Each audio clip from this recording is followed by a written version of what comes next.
It will make a difference in the way you listen to music. A big difference. The college hockey season starts in October with postseason honors and hardware in the back of every player's mind. Now the field has been shaved to 4, all of them in Cincinnati, all looking to add their names to the list of champions in the 1990s.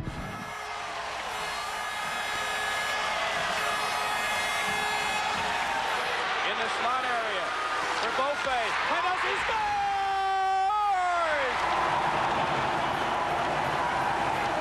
Maine is going to win their first ever national championship.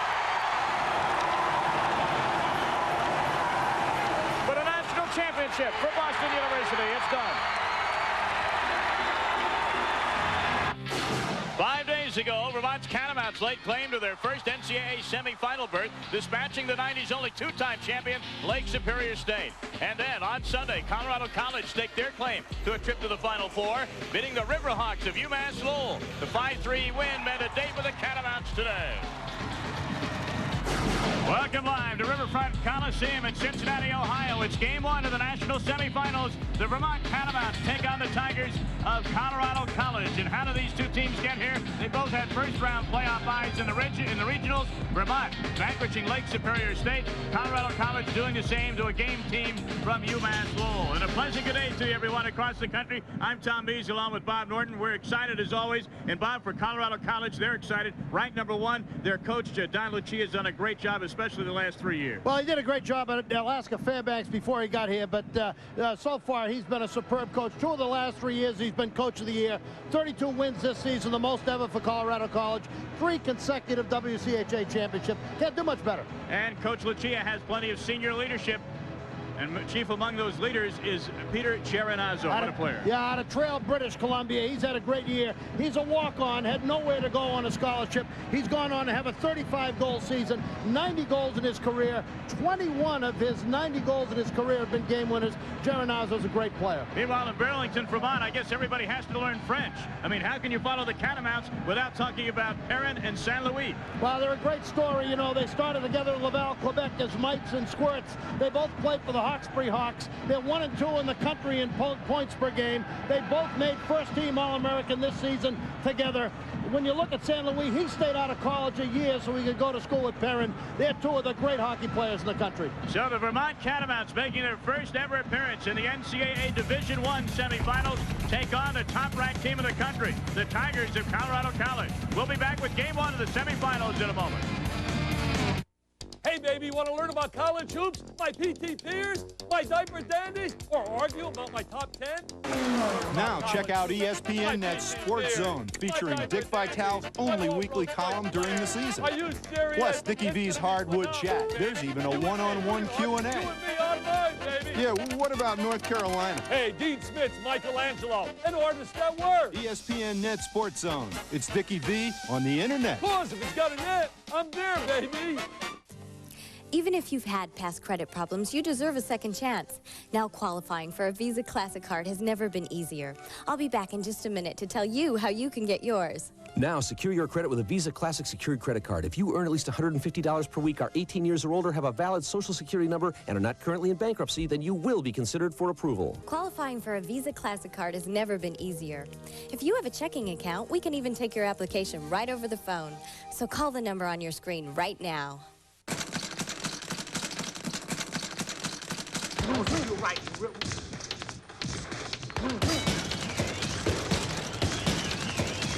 Got rip. Sunday Night Boxing on ESPN2.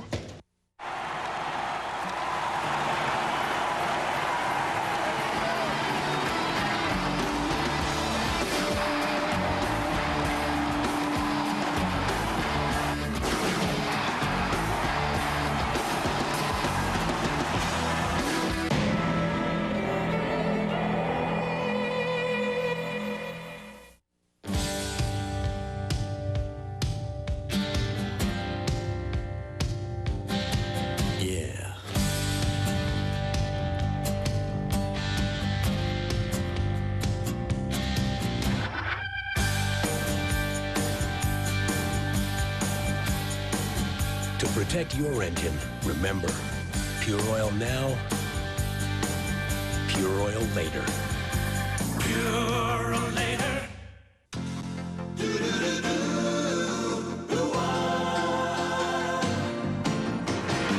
It doesn't matter what comes, fresh goes better in life. With Mentos fresh and full of life. Nothing gets to you, staying fresh, staying cool. With Mentos fresh and full of life. Fresh goes better with Mentos fresh days. Fresh goes better with Mentos fresh and full of life. Mentos, the fresh maker. After one half of football, San Francisco leads New York 540 to 310. In the future, it won't be just how hard you play, but how good your sports drink works. Please make your selection. With a third more carbs than Gatorade and B vitamins to unlock carbohydrate energy. All Sport is not just a thirst quencher. It's a body quencher. Isn't that new 300-pound ball? Yeah, here you go. Welcome back live to Cincinnati. It's game one of our college hockey double dip today. First semifinal, Vermont and Colorado College. They're introducing the starting lineups. Time for us to take a look at some of the players you'll want to look for today. For Vermont, Bob, we already talked about San Luis and Perrin, but we must say something about the goaltender, Tim Thomas. Well, Tim Thomas was second-team All-American last year, made recently announced first-team All-American this year. Out of Davison, Michigan, played for Davison High School, #1 in the country in save percentage. Tommy, in this tournament, the Vermont fans will agree, this Vermont team is going to go as far as Tim Thomas takes them. I think if they win it all here, he'll clearly be the tournament MVP. He's a big-time goalie. For Colorado College, Peter Geronazzo, and he also teams up on the top line with center Colin Schmidt and also the goaltender Judd Lambert, 3 stars for the Tigers. Yeah, Colin Schmidt's a big guy. Centers that first line, 6 foot, 198. He had 2 big goals against Lowell. 99 penalty minutes on the season. Their most penalized player. Played for the Regina Pat Canadians. And Judd Lambert, the junior goaltender, he and Ryan Bach alternate. But Bach was first-team All-American, but Lambert leads the country in goals against average, 2.15. Over his career, he has a sparkling 2.79 career goals against average. I mean, that is superb in college hockey. Coaches Don Lucia in his 3rd year at Colorado College, 3 WCHA titles, a 74% winning percentage, and he says this year by far the best of his 3 teams. Well, he's done a great job in 2 of the last 3 years, CCHA Coach of the Year. But he did, in a much tougher circumstance, did a great job at Alaska Fairbanks as well. And, of course, Mike Gilligan, as we take a look at Tim Thomas, the Vermont netminder. Mike Gilligan is the coach of Vermont. He's from Beverly, Massachusetts. His 12th year at Vermont. And if he wins today, it'll be his 200th win at Vermont. Right. He's got 339 career wins. Was a coach at Salem State prior to coming to Vermont. But now he's at the 5th oldest college in New England, the University of Vermont. Universitas Verdes Mountains. University of the Green Mountains. Well, our Latin scholarship lesson is over for the day. It's time for us to play hockey. The officials for today's game, the referees, and there's 2 of them, remember, in college hockey, as Tim Thomas gets set to do battle for Vermont. Frank Cole and Drew Taylor, the referees. The linesman is Bill Jones. The backup referee today is Harry Amiot. Yeah, the thing to understand about the officials, this is done on merit. These guys, whether they're the WCHA officials or the Hockey East or ECAC officials, they earn their national championship assignments through merit over the course of the season. Now, the winner of this game this afternoon will play the winner of the evening game, also to be seen on the Deuce at 8 Eastern time between Michigan and Boston University. But that is a bit later on. We're set to go. Vermont in their traveling green and gold outfits, and right away Martin St. Louis is sent sprawling at center ice, but the puck is sent in to the Colorado College zone. St. Louis takes a shot, and he ringed it off the outside of the left post to the glove side. Already a scary chance from the Colorado College standpoint with a puck lining up for St. Louis. The Tigers clear the zone. Remical goes for it for Colorado College. Cross ice pass to Jay McNeil. McNeil goes to the corner. Steve McKell takes him out there. McNeil gets it back. Tries to center. And on top of it is John Sword. Sword quickly up to Martin St. Louis on the backhand. And the puck is kept out of the goal by Judd Lambert, who held his ground. Another shot on Lambert by Perrin. And Vermont pressing the early attack. And the Catamount fans, well over 1,000 here, making the long trek to Cincinnati. And we understand thousands more watching in Patrick Gymnasium in Burlington. So a good start offensively for the Vermont Catamounts. Almost a turnover in the Vermont zone. Phil Eberle, though, dumps it in and pays the price at the Colorado College blue line. Shane can't keep it in, or rather can't clear for Colorado College. Vermont on the attack, centering pass just over the stick of Eberle. Eric Lavoie almost with an excellent play in the slot area. Now it's Shane for Colorado College off the skate of Eberle. And a whistle will have a face-off outside the Colorado College zone. That's a delayed offside call. Martin St. Louis right off the bat in this hockey game. 83 points on the season. He and Parent together. He's got a great shot. Comes off the back end. Works off Elfring, the defenseman. I thought there was a danger there that Lambert might carry that into the net. But he just lost it off the pads to the left. Great opportunity for Martin St. Louis against Elfring. He did a pretty good job to keep that thing out of there. Here they go in once again. A little turnaround spin shot. And he does that so very well from the high slot. St. Louis Lavoie there, a good opportunity for Eric Lavoie, the senior out of Manchester, New Hampshire, Manchester West High School. Here come the Vermont Catamounts. Matt Stelgis entering the Colorado College zone. Vermont players coming out like they were shot out of a cannon this afternoon. Well, they can fly, but so can Colorado College. I think this is going to be a great up-and-down hockey game. Squeezo for the Tigers at Colorado College, and offside the call. Referee Cole right there on the blue line. Face-off outside the Vermont goal. No surprise early on, Tom, that these teams will be explosive. Over the course of the season, Colorado College has outscored its opponents 67-34 in the first period. University of Vermont 49-22 in the first period. So these two teams, both, they really come out of the box effectively. Colorado College explosive. Over the course of the season, 14 times they've scored 2 goals within a minute. 32 times they've scored 2 goals within 2 minutes. And 37 times they've scored 3 goals in a period. That's just flat out explosive, and that's what Vermont's got to defend against. And again, the face-off coming out of the attacking zone. This time, Vermont was called for the offside.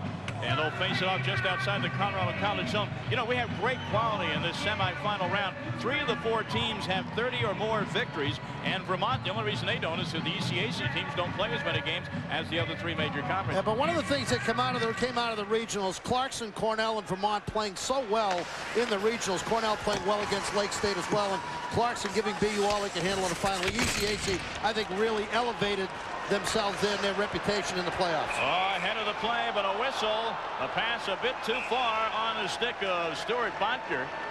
And it's whistled as he entered the Vermont zone. Well, that's what you have to be careful of when you're playing Colorado College. They're extremely explosive.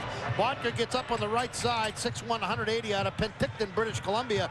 He played for the Penticton Panthers in the British Columbia Junior Hockey League, and third-line right winger, has 13 points on the season with 6 goals, but they try to make that long pass. Now, for those not used to the college game, let's explain. That was a 2-line pass, but it had to come from the Colorado College zone because the red line doesn't come into play there. The red line only counts for icing. It doesn't count. There's no 2-line offside pass, as you'll find if you watch the professional rules. There's 5 different rule books when you're talking about hockey. You've got an Olympic rule book, a high school rule book, a college rule book. You've got professional rules, international rules. Officials who do all 5 levels of play have to learn 5 different rule books, and that's one of the things that differentiates different rule books. College hockey has no 2-line offside pass. Swanson and Phil Eberle, the face-off. Vermont controls it and dumps behind the Colorado College goal. Judd Lambert, the goaltender. And a penalty against the University of Vermont has ensued. 2:25 the time of the penalty for high sticking.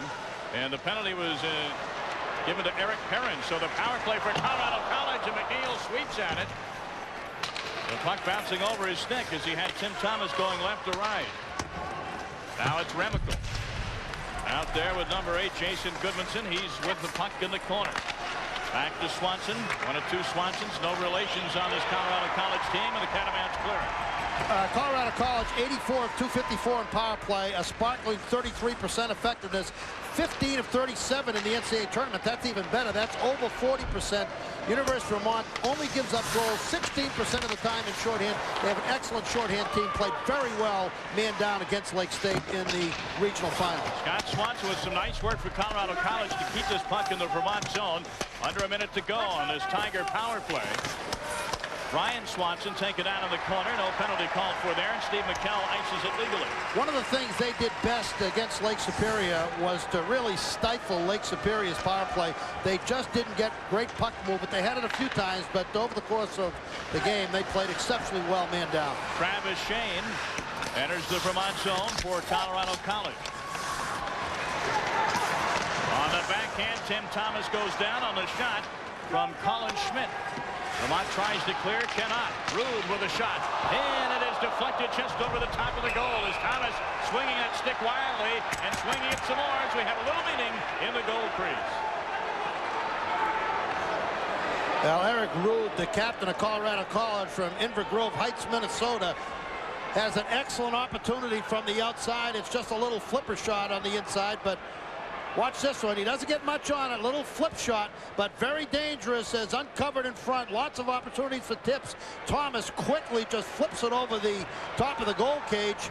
Geronazzo works in, tries to poke the puck loose. Geronazzo's an opportunistic scorer, and he gets wrapped in the back of the head by Steve McKell, the right defenseman for the University of Vermont. We're going to have some matching penalties here, and certainly Vermont responding very similarly they did as Lake State. The CCHA and WCHA have a reputation of being more physical than ECAC, but Vermont responded to Lake State, and they're responding here matching penalties. Yeah, there are coincidental minors handed out off the scrum in front of the Vermont goal, so you have a rare 4-on-3 situation here.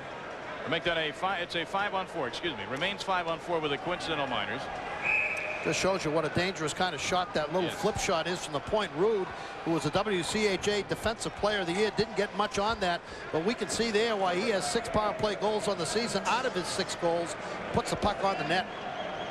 Still 15 seconds left to go in the penalty to Vermont's Eric Perrin. He'll be out of the box in 15 seconds. Peter Geronazzo has been given a 2-minute penalty for Colorado College. And some delay in deciding where the face-off is going to be. And now the linesman says, you know what, we're not going to face off in the Vermont end, we're going to bring it out. That's what the discussion was among the officials. This game a half hour late in starting because of a problem, which is now the Vermont goal. They had a ruptured Freon pipe, and they had to take some time to get the proper folks in here to repair it and to get the games underway. Play is back on, and the Vermont Catamounts just ticking off the remainder of the penalty time to Perrin. That's a smart play by Sorg. He just kept the puck behind the goal line till everything evened off, and Colorado College didn't force any play. And now Vermont with the manpower advantage, 5-on-4. Additional 2 minutes for hitting after the whistle. There was a 4-minute penalty, we understand. Yeah, initial 2-minute penalty. That's why they have the advantage. Otherwise, it would have been even, Tom. Geronazzo got an additional 2 minutes for hitting after the whistle. So here is Eric Perrin looking to center in front. Puck is just lying there in the slot, bouncing all over the place, and Judd Lambert has to go out and stick it aside to the corner. Rude taking Perrin out of the play, and Colorado College clears it to center. University of Vermont's power play over the course of the season, 18% effectiveness, but in the tournament, they're 9 for 27, score a third of the time. When they're on power play, that's much better than their regular season average. They've been much better since they focused the power play inside on St. Louis. Pass into the middle by J.C. Ruud. Still remains in the Colorado College zone. San Luis centering pass intercepted. The Catamounts keep it in again. Still 38 seconds left in their power play advantage. Eric Paulman at the left point for Vermont. Goes into the corner. Calvin Elfring is there for CC. Behind the net, but put on the stick of a Vermont Catamount. Looking to center. And over the stick of Hallman. The errant pass there by Dale Patterson. Boy, Dale Patterson had him too. Coming in from the left point, found some open ice. Watch out, turnover. Turnover, Colorado College. Botker is on it. Loose stick on the ice. Broken stick. Yeah, that was the reason for the turnover. Hallman broke a stick. Patterson for Vermont. Skates in. Taken off the play by Scott Swanson. Bodies bang, and Colorado College tries to clear, but cannot. John Sword to the right point. Sends one off the stick of Patterson. Goodmanson can't control. Bob Needham is on it for Colorado College. Here comes Swanson. Swanson allowed to skate to the slot. Tipped off of his stick, and Vermont clears, and now it's a race to the puck. And on it for the Catamounts is Eric Lundin. Lambert holding to his right post there as the play came to it. Needham skates at the center for Colorado College. Tom Mees and Bob Norton from Riverfront Coliseum in Cincinnati.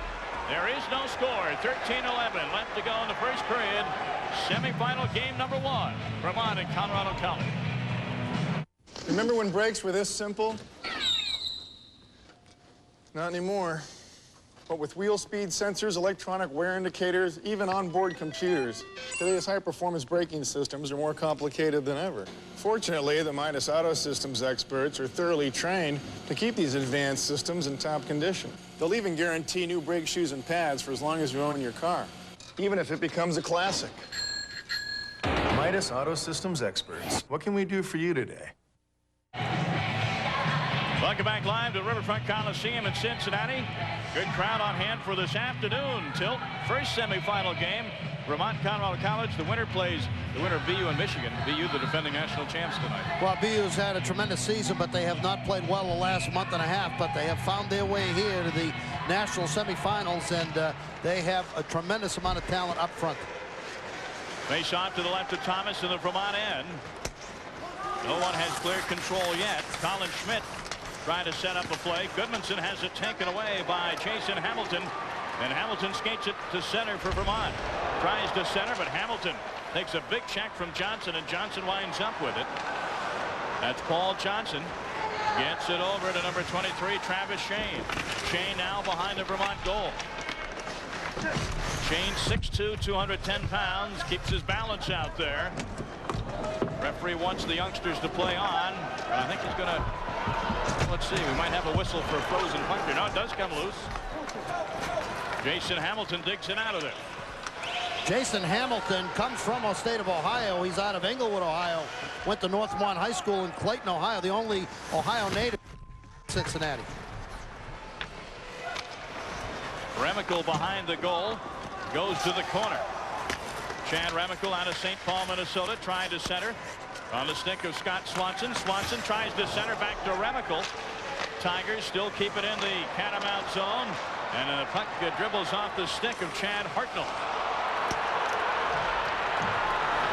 Fans wanted a penalty call there. Could easily have been called on Bob Needham. Interference right at center ice. Swanson loves the puck out of midair. He's sent sprawling by J.C. Ruin. And I believe Ruin is going to be sent to the penalty box.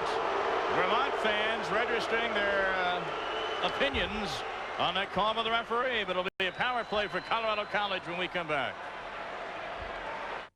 No matter what time of day you need cash, you need a Discover card. Get cash with your card 24 hours a day at thousands of ATM locations. Because when you need cash, timing is everything. It pays to Discover. Through Saturday, all Craftsman hand tools, power tools, lawn and garden equipment on sale. And every gallon of paint on sale. But hurry, it all ends Saturday at Sears. Welcome back, everyone. No score here in the first period from Vermont and Colorado College. We're at Riverfront Coliseum in Cincinnati. Thought this was going to be a penalty call on Ruid as the most heavily penalized member of the Vermont Catamount squad. And he's looking right over at referee Frank Cole as we were, and we thought we saw the penalty sign from referee Cole, but after some discussion, there was no penalty call. Ruid even skated over to the penalty box. Well, he was looking over there. You knew he felt pretty guilty. So it remains 5 aside. Colorado College coming into the Vermont zone, and Stuart Bodker is sent sprawling. As he tried to attempt a shot, it went rolling wide.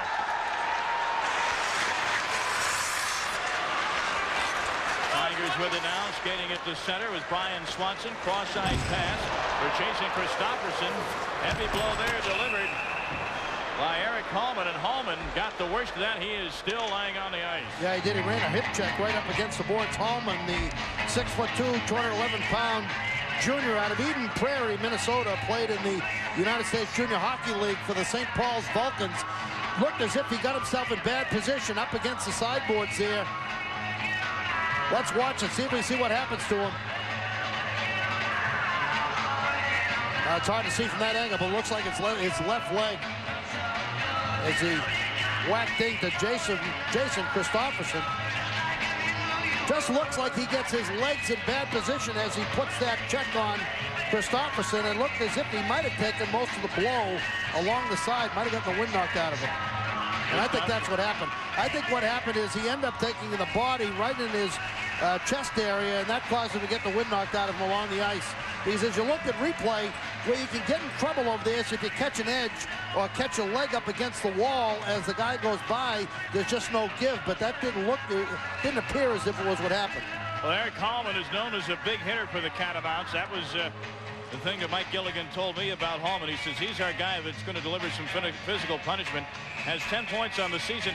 Defenseman that's plus 24. You can always use one of those that can also hit. Well, he's done a good job for him. He and the transfer student from Dubai in the Czech Republic, John Klobuchar, have had outstanding seasons for them. Klobuchar went to North County Community College up in Saranac Lake, New York, and unusual in college hockey. He's a transfer in as a junior. He did play junior hockey in British Columbia for Victoria, but North Country has one of the few junior college programs in the country where you can go 2 years and then transfer in as a junior. That's where Klobuchar went. He and Hallman have done a nice job for him. Face off in the Vermont zone. Catamounts do manage to clear it. The person of Matt Snell just rolls it in. Catching up to it was Vermont's number 22, Dale Patterson. But Judd Lambert was ready for the shot. Austin now back for Colorado College up to Sweezo. Sweezo met at the blue line but skates at the center. Sweezo's shot hits a defender in front, never gets close to Tim Thomas. Eric Rude sends it in to the Vermont zone, but around the boards. To the left point, Catamounts try and clear it. They can't. Elfring. And now Vermont clears it to center. You know, you talked about getting near Tim Thomas with the shot. You got to get real near because he has a .913 career save percentage.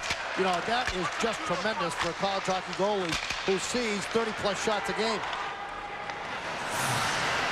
Arnold comes in for Colorado College. It's ironic that Thomas played for Coach Lucia, the U.S. Over-20 team in Finland, so Lucia knows him well.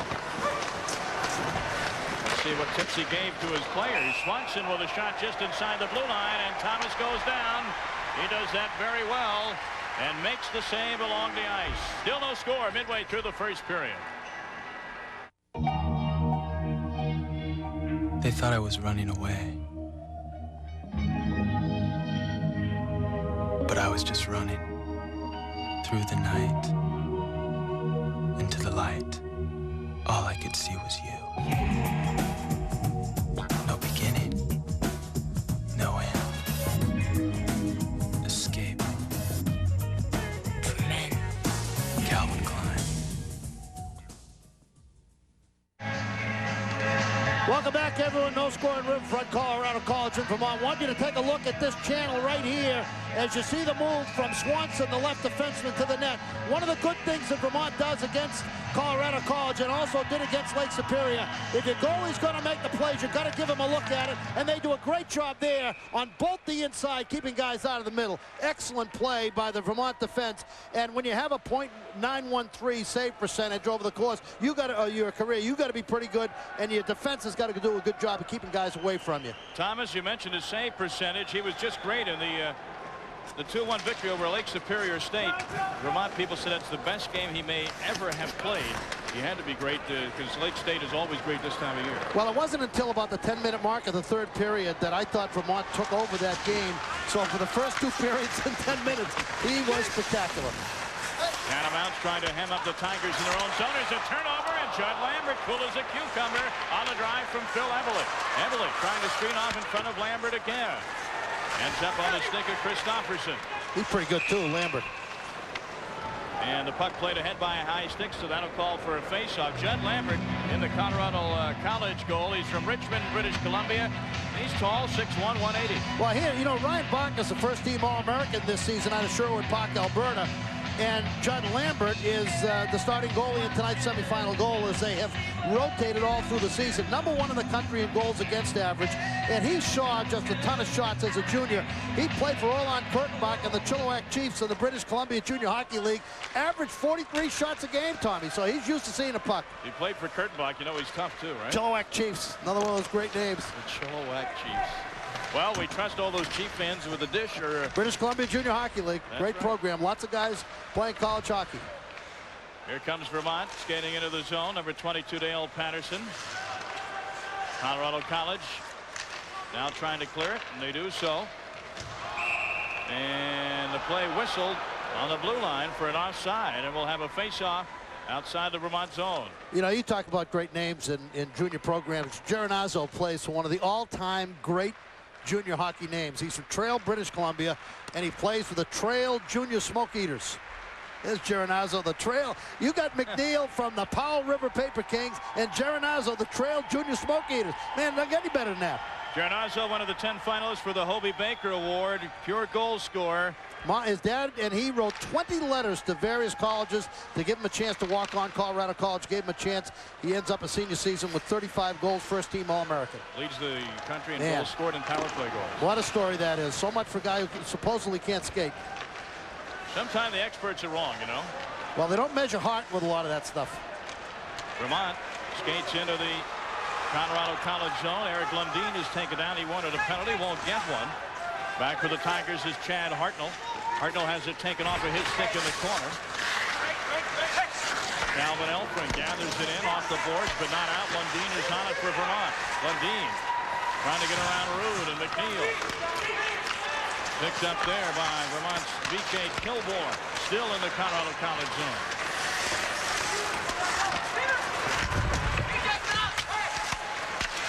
Vermont trying to find a centering alley, can't do so. Lambert a bit surprised on that shot by Kilborn, number 21 of Vermont. Now Lundin with a shot, saved by Lambert. He will cover up in front of the crease. So the Vermont Catamounts peppering that man, Judd Lambert. He's been equal. Still 0-0. There's only one drink fat enough to quench our thirst, and that's Turbo Sports. God, genius! The can's upside down. Don't talk to me like a child. I played Hamlet at Cambridge. Once again, you've ruined my concentration. Excuse me. What's my motivation? When you're thirsty, trust your gut, not some actor. To earn this uniform, it takes years of practice. Or play the Under the Cap game with 1 in 6 chances of instantly winning free Sprite and Sprite Dream Team stuff. Welcome back, everyone. Riverfront Stadium and Riverfront Coliseum in Cincinnati. Eric Lundin out of Barrington, Illinois. Snapshot right there, and an excellent job by Lambert keeping that rebound out from in front of that. That was Vermont's fourth line against Colorado College's second line. Boy, I tell you, when you get that kind of pressure out of your fourth line, that's a great break for University of Vermont. They hope those guys keep playing that way all night long. B.J. Kilborn, a substitute tonight out of Saranac Lake, New York.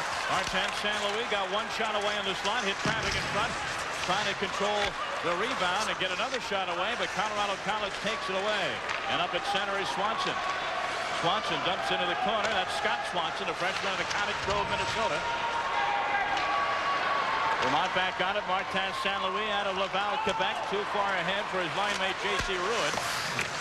Lambert sends it to the corner. St. Louis and Swanson by 4.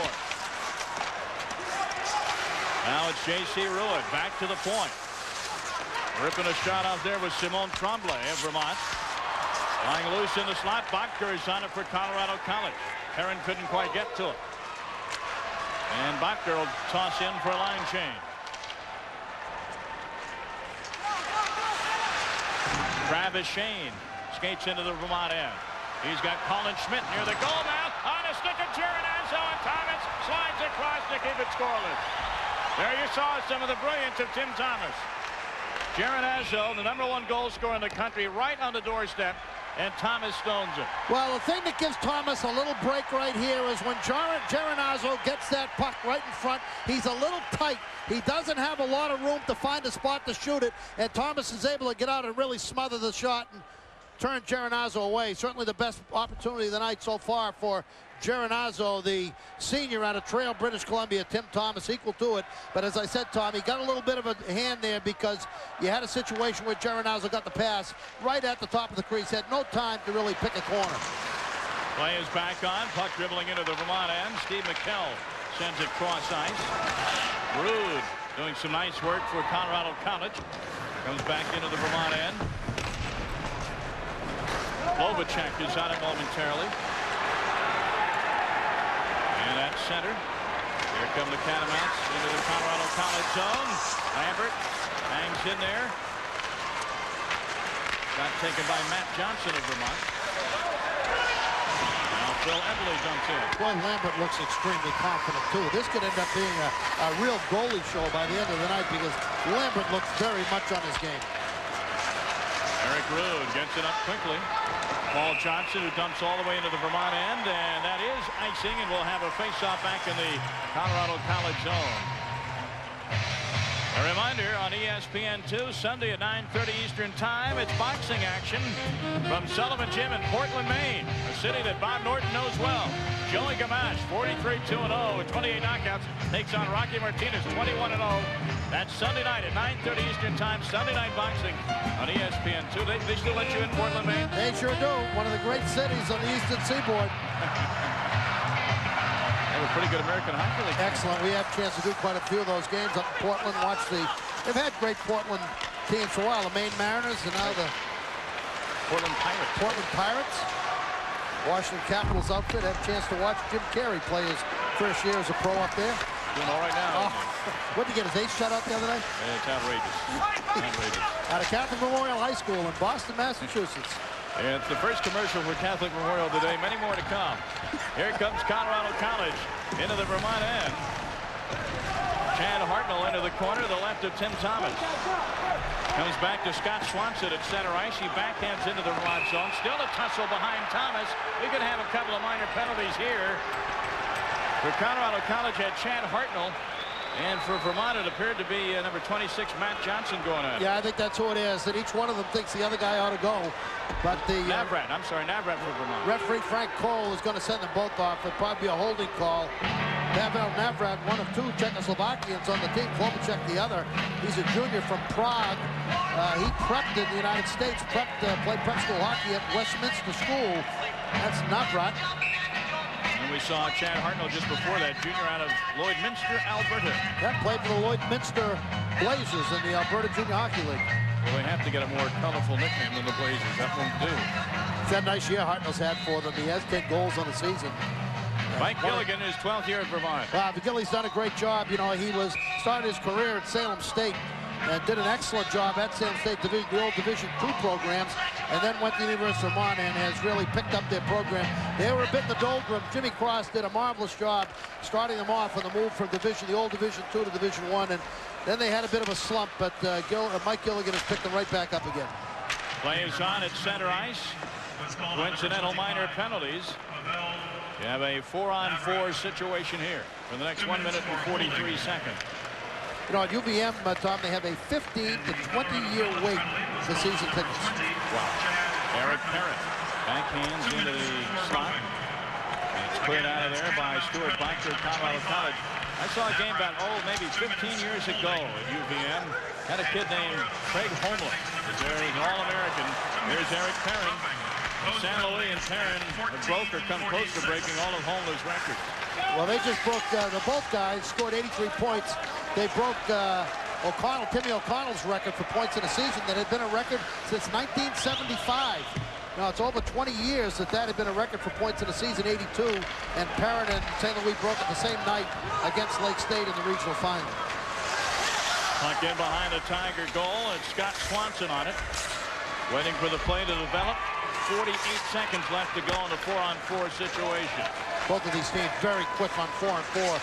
Sometimes teams have an advantage. I think it's a wash with these two. Needham puts it in the corner for Geronazzo. Geronazzo, Colin Schmidt with it, top of the circle. Colin Schmidt on the backhand, forehand shoots, and Tim Thomas with the save as he held his ground. And some tempers flare after the save. 3:44 to go here in the first period at the Riverfront Coliseum in Cincinnati. National semifinal game 1. No score, Vermont and Colorado College. This is for my grandfather, who always said I'd make the family proud. For my mom, who never let me out the door without my homework. For my dad, who worked the night shift to make our lives better.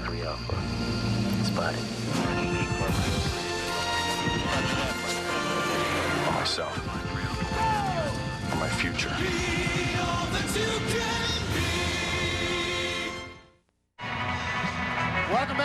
Cincinnati, Ohio. 3:44 remaining in the first period. I'll tell you, this is an excellent play by Colin Schmidt, the big guy out of Regina, Saskatchewan, and Thomas stiffs him there as Schmidt just broke away from Klobchek coming by underneath the dot. Boy, that's a power move by Schmidt, center on the first line. But Thomas, as he's been all game long, equal. Plays on in the Colorado College zone. In 10 seconds, we'll be back to 5-on-5 hockey as Bob Needham skates to center. Gives over to Geronazzo. Geronazzo dumps behind the Vermont goal. Picked up there by John Sword, youngster out of the state of New Jersey. Over to Matt Stelgis. Stelgis. And both teams now back at 5 aside. Stelgis tried to hit Pavel Navrak coming out of the penalty box. Nothing doing, and back comes Colorado College with Chad Hartnell. Hartnell met at the red line. Remical only momentarily into the Vermont end. Alvin Elfring. Entry pass is blocked at the blue line. Goes back to Eric Rude, the team captain, who rips it around the boards. Elfring tries to pitch in. Puck ends up on the shelf there. And one of the Vermont players picks it up and throws it out of the zone. Hand pass legal out of the defensive end. Neither one of the two players who were fighting so hard for the puck knew where it was. That was the funny part of that. Then finally, the Catamount player said, hey, there it is. I'm going to throw it out of here. Jay McNeil up to Remical. Play is interrupted there by Eric Lundin of Vermont. Colorado College getting control of the puck a little more as this period goes on. Lake State had it for quite a bit of time in the first and second, and Thomas made a million saves. As this period's gone on, Lake Superior Colorado College beginning to assert themselves a little bit more, gaining more territorial advantage, more puck control. Vermont's got to get control of this game and even this thing off a little bit. The ice surface tilted a little bit toward the Vermont end. Under 2 minutes to go in the first period of play. Tom Mees and Bob Norton with you from Riverfront Coliseum, Cincinnati. National Semifinal Game 1. Live for you on the Deuce. Tonight at 8 Eastern Time, we'll have the second game, Boston University and Michigan. Martin St. Louis and Eric Perrin trying to work some magic along with Ruud. Never a good shot there, though, on the goaltender, Judd Lambert. Minute 30 to go in the period. Geronazzo goes hard in the corner, trying to set up a play, but Vermont comes out in the person of John Sword. Sword intercepted, and back comes Geronazzo. He's got a 2-on-1, takes the shot himself, the backhand rebound, a rare rebound from Thomas, and he keeps it out of the goal. Well, Sword ran into a trap along the sideboards. Swanson fakes the shot, goes down low. During the 1 minute mark to go here in the first period, 1:04 to be exact. Thomas freezes the puck for a face-off. Still no score.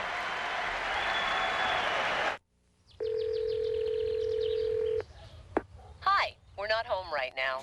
We just got a new jet ski STS watercraft. We'll call back just as soon as we get home. The Jet Ski STS. It's got all the power, handling, and stability a family needs. It's your mother. How come you never call? Well, we're here this afternoon for the first semifinal. Tonight at 8 Eastern Time, it's semifinal game number 2. Boston University, defending national champs, take on the Michigan Wolverines. Will this be the year that Red Berenson and the Wolverines finally break down that door and win a national championship? They have 7 in their glorious history, but Berenson hasn't had one of them. He wants it real bad. Well, he has a veritable plethora of talent, I can tell you that. Thank you, Howard. And he's playing against a team that has about the same amount of talent. That's a lot of future professional stars on the ice here this afternoon, but especially tonight at 8 Eastern Time. 3 Hobey Baker candidates on the ice as we have today. Geronazzo, St. Louis, and Perrin on the ice. 2 for Vermont, 1 for Colorado College. Stay with us in our intermission. We'll take a look at the 10 Hobey Baker finalists coming up. Chad Elfring, rather Calvin Elfring from the point. Faked a couple of shots, finally took it, went just wide. Colorado College keeps the puck in the Vermont end with 25 seconds left in the period. And McNeil touches up, and the faceoff will come outside the Vermont end. Yeah, it's going to be a penalty against Vermont. I think they're going to pick up Phil Eberle on a cross-check as he knocked Eric Rude down right at center, actually right at the blue line. Rude's still getting up, and it's going to be a penalty on Eberle. He'll go off 2 minutes. I think the call's cross-checking. Happened right at Colorado College's offensive blue line, so with 21 seconds and change remaining in the first period, Colorado College is going to have a power play for the remainder of this period, the first minute and a half of the next period. Well, Rude wanted to go after Eberle. Now keep your eye on 7. Eberle right there. Oh. That's the cross check right in the right-hand corner. Eberle, the 5'11", 179-pound senior out of Mahwah, New Jersey, went to St. Joseph's of Montvale High School in Montvale, New Jersey, then played for the Boston Junior Bruins. But he takes a first-class cross-checking penalty as he... Well, Eberle went over to say something to Rude. Rude wanted to get back at him. And look at Thomas with a glove hand. He denies Germinazzo again. Oh, my goodness. Well, it's like a replay, Tommy, of what he did to Sean Tolaire in the regional finals. It's exactly the same. I mean, you couldn't play a bigger game in the regional finals than Sean Tolaire played, and over again, just as he does the Hobie Baker finalist Germinazzo here, left alone right in front of the net. He cherry picks one, has his glove in superb position. See, he keeps that glove right at midpoint in his hip. So that when that shot's made, watch his excellent position here. See the glove? Watch it. Right there. See, perfect. Perfect glove at midpoint in the hip. That means if that shot's right there, you're going to make it, and you can go up a lot quicker than you can go down. Germinazzo, as the Tigers won the faceoff, had another chance just as the period comes to an end, but that second shot was wide. Well, the goaltenders have stood tall. Tim Thomas for the Vermont Catamounts and Judd Lambert, that man for Colorado College, have put on a show here in the first period. 20 minutes down, 40 or more still to go. Vermont and Colorado College are scoreless. Feel the beat, feel the heat, feel the beat of Nordic Track. People everywhere are feeling the beat of better health and better looks with Nordic Track. And now, you can get a free video and brochure showing you how you can experience the Nordic Track beat at a lower cost than you ever expected. It's easier on your body and easier on your budget. Get the free facts and find out how you can get the world's most complete fitness workout for just $299.95. That's Nordic Track's famous flywheel design and safe, quality construction at low monthly payments. See why a Nordic Track is the best machine for your cardiovascular health and for overall fitness. Call the number and get your free video and brochure today.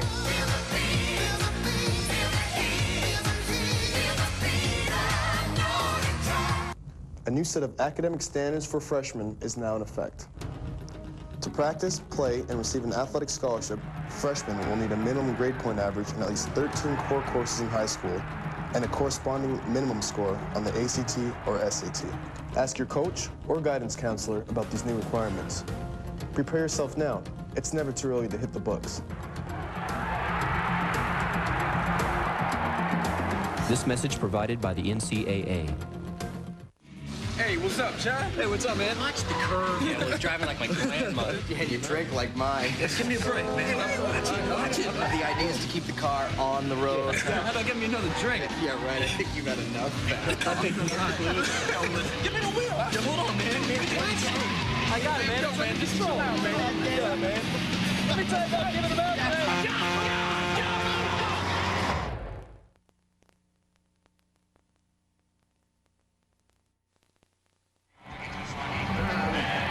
Welcome back to Riverfront Coliseum in Cincinnati. Tom Mees and Bob Norton. Bob, 0-0, no goals, but lots of near misses. The two goalies were great. Yeah, both goaltenders have played superbly. I saw this show last weekend when Tim Thomas played against Lake Superior, and they were shaking their heads.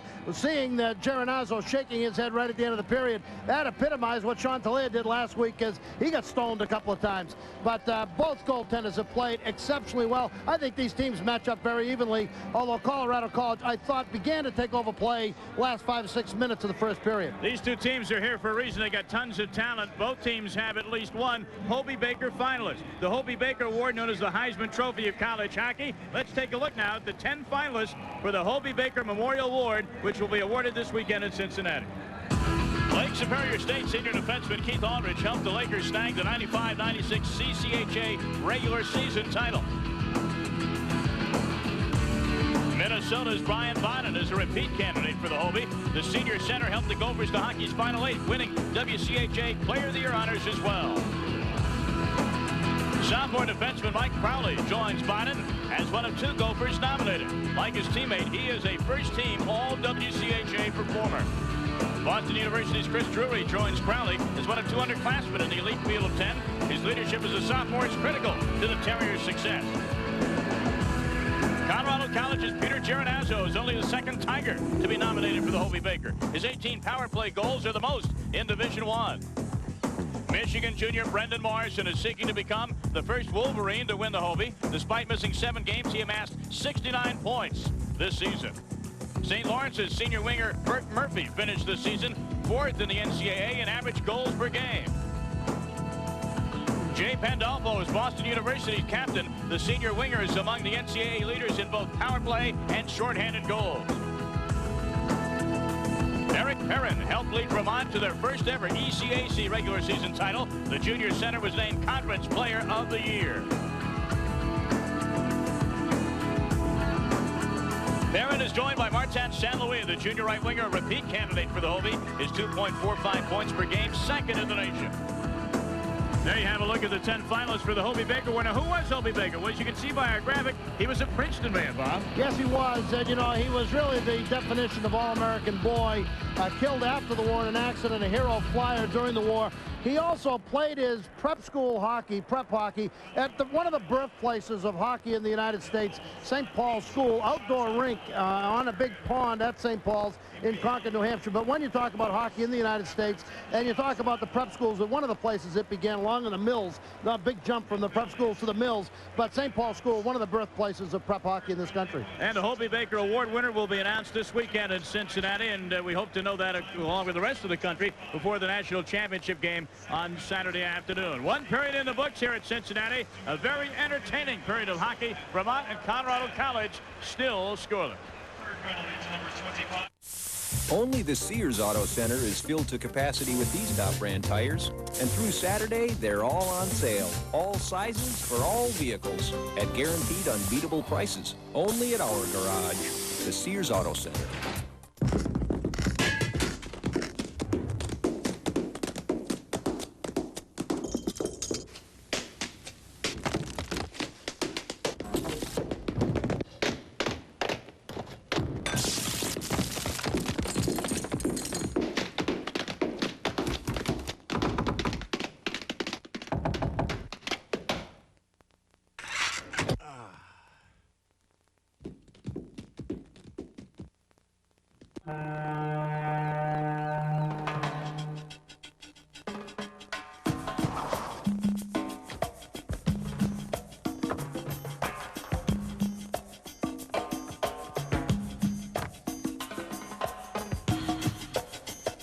Excuse me.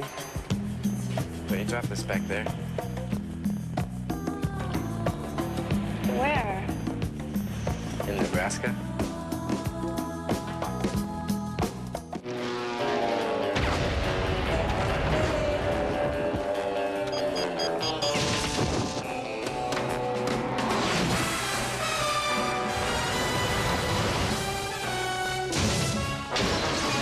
Child's play.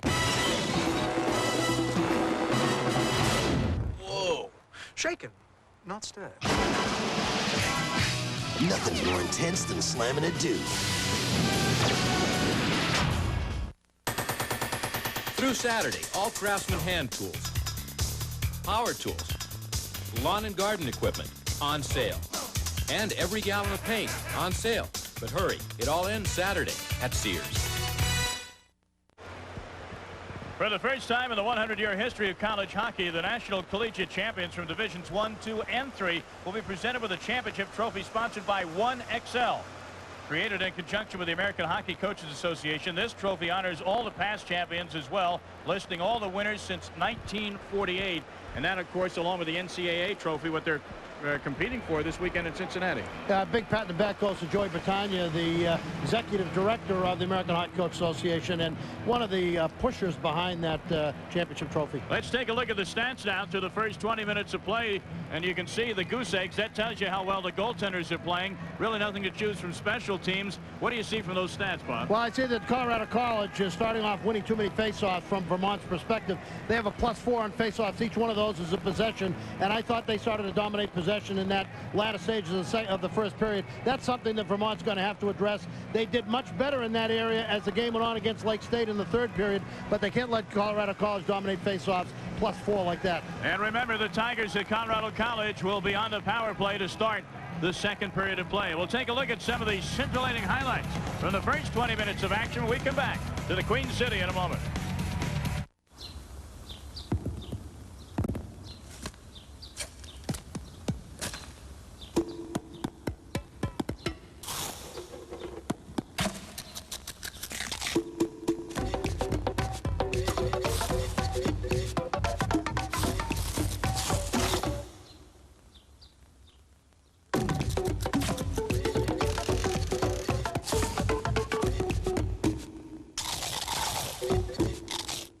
First thing I ask a new client is, so you've been saving up for a rainy day? Guess what? It's raining. In the game called fame. I think everyone's gonna want this one. In the business called justice. Your job is just to sit there and look innocent. Well, I am innocent. That's it. That's exactly how I want you to look. There's one lawyer Sell the book rights yet, or are you gonna wait a while? they love to hate. You want to go one-on-one with me? I don't lose. What's the matter, Marty? Been a while since you rubbed up against a woman with a brain. Even when the headline is murder. There was someone else in that room. Who's the third person? He's the one who's the real story. It's a mistake to stick your thumb in the eyes of the most powerful people in the city. Don't tell me you think he didn't do it. Richard Gere. I saw the tape. I know what he did to you. You're worse than the thugs you represent. Objection, Your Honor. Primal Fear. Next thing you know, he'll be objecting if we want to bring in the murder weapon. Well, now that she brings it up. Rated R. Special sneak preview Saturday, March 30th at select theaters. Surgery is a step-by-step procedure, but that doesn't mean anyone can do it. Midas Way isn't so different. Midas Auto Systems experts are among the most highly trained in the industry. And for every system they work on, they have rigorous step-by-step procedures. From alignment and suspension to braking and exhaust systems, they're so thorough, the job's done right. Well, they may leave a clamp in there, but only if it's necessary. Midas Auto Systems experts, what can we do for you today? Welcome back live to Riverfront Coliseum in Cincinnati. This is game one of the national semifinals, men's Division I Ice Hockey Championships, Vermont and Colorado College.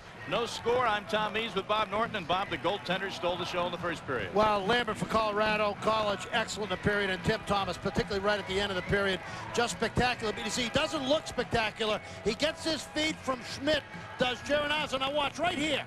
Now watch. See, it's a left shot. So the body guards the left side of the net. The body protects the left side of the net. Look at the position of the glove.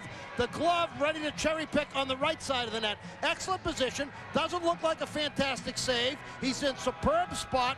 And, you know, he makes that save, and it doesn't look like he has to make a spectacular save simply because his techniques and fundamentals were so strong. And once again, Thomas, and you could be saying the same thing down the other end with Lambert, this is just an excellent move coming into the inside of the ice by Schmidt. And there again, you see, not sprawling, but just covering, using the body effectively to cover that near post side. He stuffed Schmidt. So will it continue to be the Judd Lambert and Tim Thomas show in the second period? Something's got to give. Colorado College will remain on the power play as we get set for the second period from Cincinnati in a moment. So, are you with AT&T? No. Oh, how's your long-distance company working out for you? I'm not happy at all. But what if I gave you some really good reasons to switch to AT&T, including up to 100 free AT&T minutes? That would be wonderful. Only AT&T customers can get AT&T True Reach savings. I didn't know that. Yeah, spend $25 a month and you save 25% on every type of call on your AT&T phone bill. It's easy. It's free. You can call anyone, anywhere in the U.S. And you see your savings on your AT&T phone bill. I don't have to be a rocket scientist to figure it out. No, but you do have to be an AT&T customer. Switch now and we'll send you AT&T long-distance certificates, good for up to 100 free AT&T minutes. You can use your free minutes to call, well, anybody. So, what are you going to do? Switch to AT&T. Good. Then why not give us a call right now? You didn't ask me what I was going to do. Okay. Who's the long-distance company for you? It's hands down AT&T. That's your true choice, AT&T.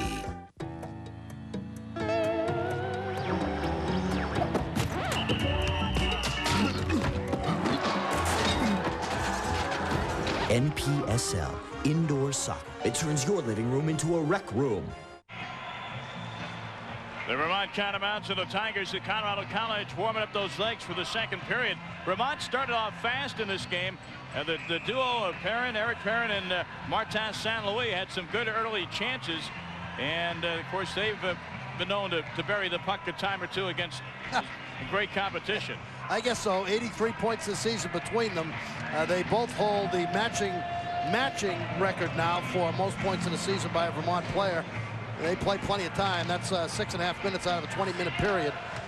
And there you see the couple of shots for St. Louis and only one official shot for Perrin. Now let's remind people of something. The shots that don't go right on goal aren't counted as shots on goal. It doesn't mean that those two weren't in the Colorado College zone causing some headaches. Yeah, the story of those two guys is so unusual. You know, they've been playing together since they were very, very young boys. St. Louis stayed out of school a year older than Perrin, just so he could go to school with Perrin. They're both from Laval. They both played for Hawkesbury. They both make All-American in the same season. They both break the single-season scoring record on the same night. You know, you just talk about the way those two kids have played, and there's still folks around that will tell you they don't play a physical game and they don't do this, and will tell you a whole bunch of things they don't do. I'll tell you something. They're as good as I've watched in my time watching college hockey as a duo coming out on the ice and dominating a game. They're just both great players. Do they remind you of the duo at Maine a few years back, Korea and Montgomery? Yeah, very much so. A little bit different in that they're both a little bit more finesse than Korea and Montgomery were, but very similar in what they do. They have Ruiz at 6'4", 210, and Montgomery and Korea had Cal Ingraham at 5'7", 180 pounds. A little different on the left wing side, but they make players better who play with them. And that was similar to what happened with Montgomery and the great Korea. All right, remember, Colorado College still with a minute and a half on their power play time to start this second period. Right now, though, Eric Perrin hemming up the puck in the CC zone. Finally, the Tigers skated to center. Goodmanson gets it over to Remical. McNeil, the one-timer, but he doesn't get good wood on it. Sends it well wide. Here's Swanson. Scott Swanson score! Colorado College. Thomas is complaining. Well, he's complaining that he was interfered with. I think what he's going to say, and we'll see it on replay, is that Remical interfered with him coming by the front of the net. It was a big screen by Remical inside, and that's what set up the goal. Swanson on the right point, Remical on the inside. I don't know if Remical's going to get a point on this, but he gets a huge assist for providing the screen. There's the puck passed outside to Swanson on the point. Watch what happens on the inside. Remical rolls right to left on the inside there. That's tipped inside. Remical with the screen. It won't be a Swanson goal. It's a Remical screen inside. He had no chance of seeing it, but I don't think he had a chance anyway because that was tipped outside. That wasn't a Swanson goal. I didn't see the guy who tipped it, but it's a tip. But you saw what Remical did inside there. That was just a huge screen. And he was not in the crease area, as our replay showed. He was doing his job right in front of goaltender Thomas. There, he still have not officially announced the goal scorer. It definitely was tipped, and we'll have to wait for the official announcement. The Colorado College is on the board with a power play goal to take a 1-0 lead. Now Vermont behind its own goal. Trying to skate it out to center. Does so. Ends up in the stick of Phil Emily. He takes a shot. And the save made there by Lambert, who held his ground. Assisted by number on a turnover now in the slot. Little backhand shot there taken by Eric Lavoie. Winds up in the corner. Geronazzo skates to center. Swanson and McNeil at 26 seconds of the second 26 seconds of the second period, the time on that goal. Yeah, I think it was Bryan Swanson from Scott Swanson and McNeil. So Bryan Swanson, they say, he must have been positioned in the slot area, tipped it.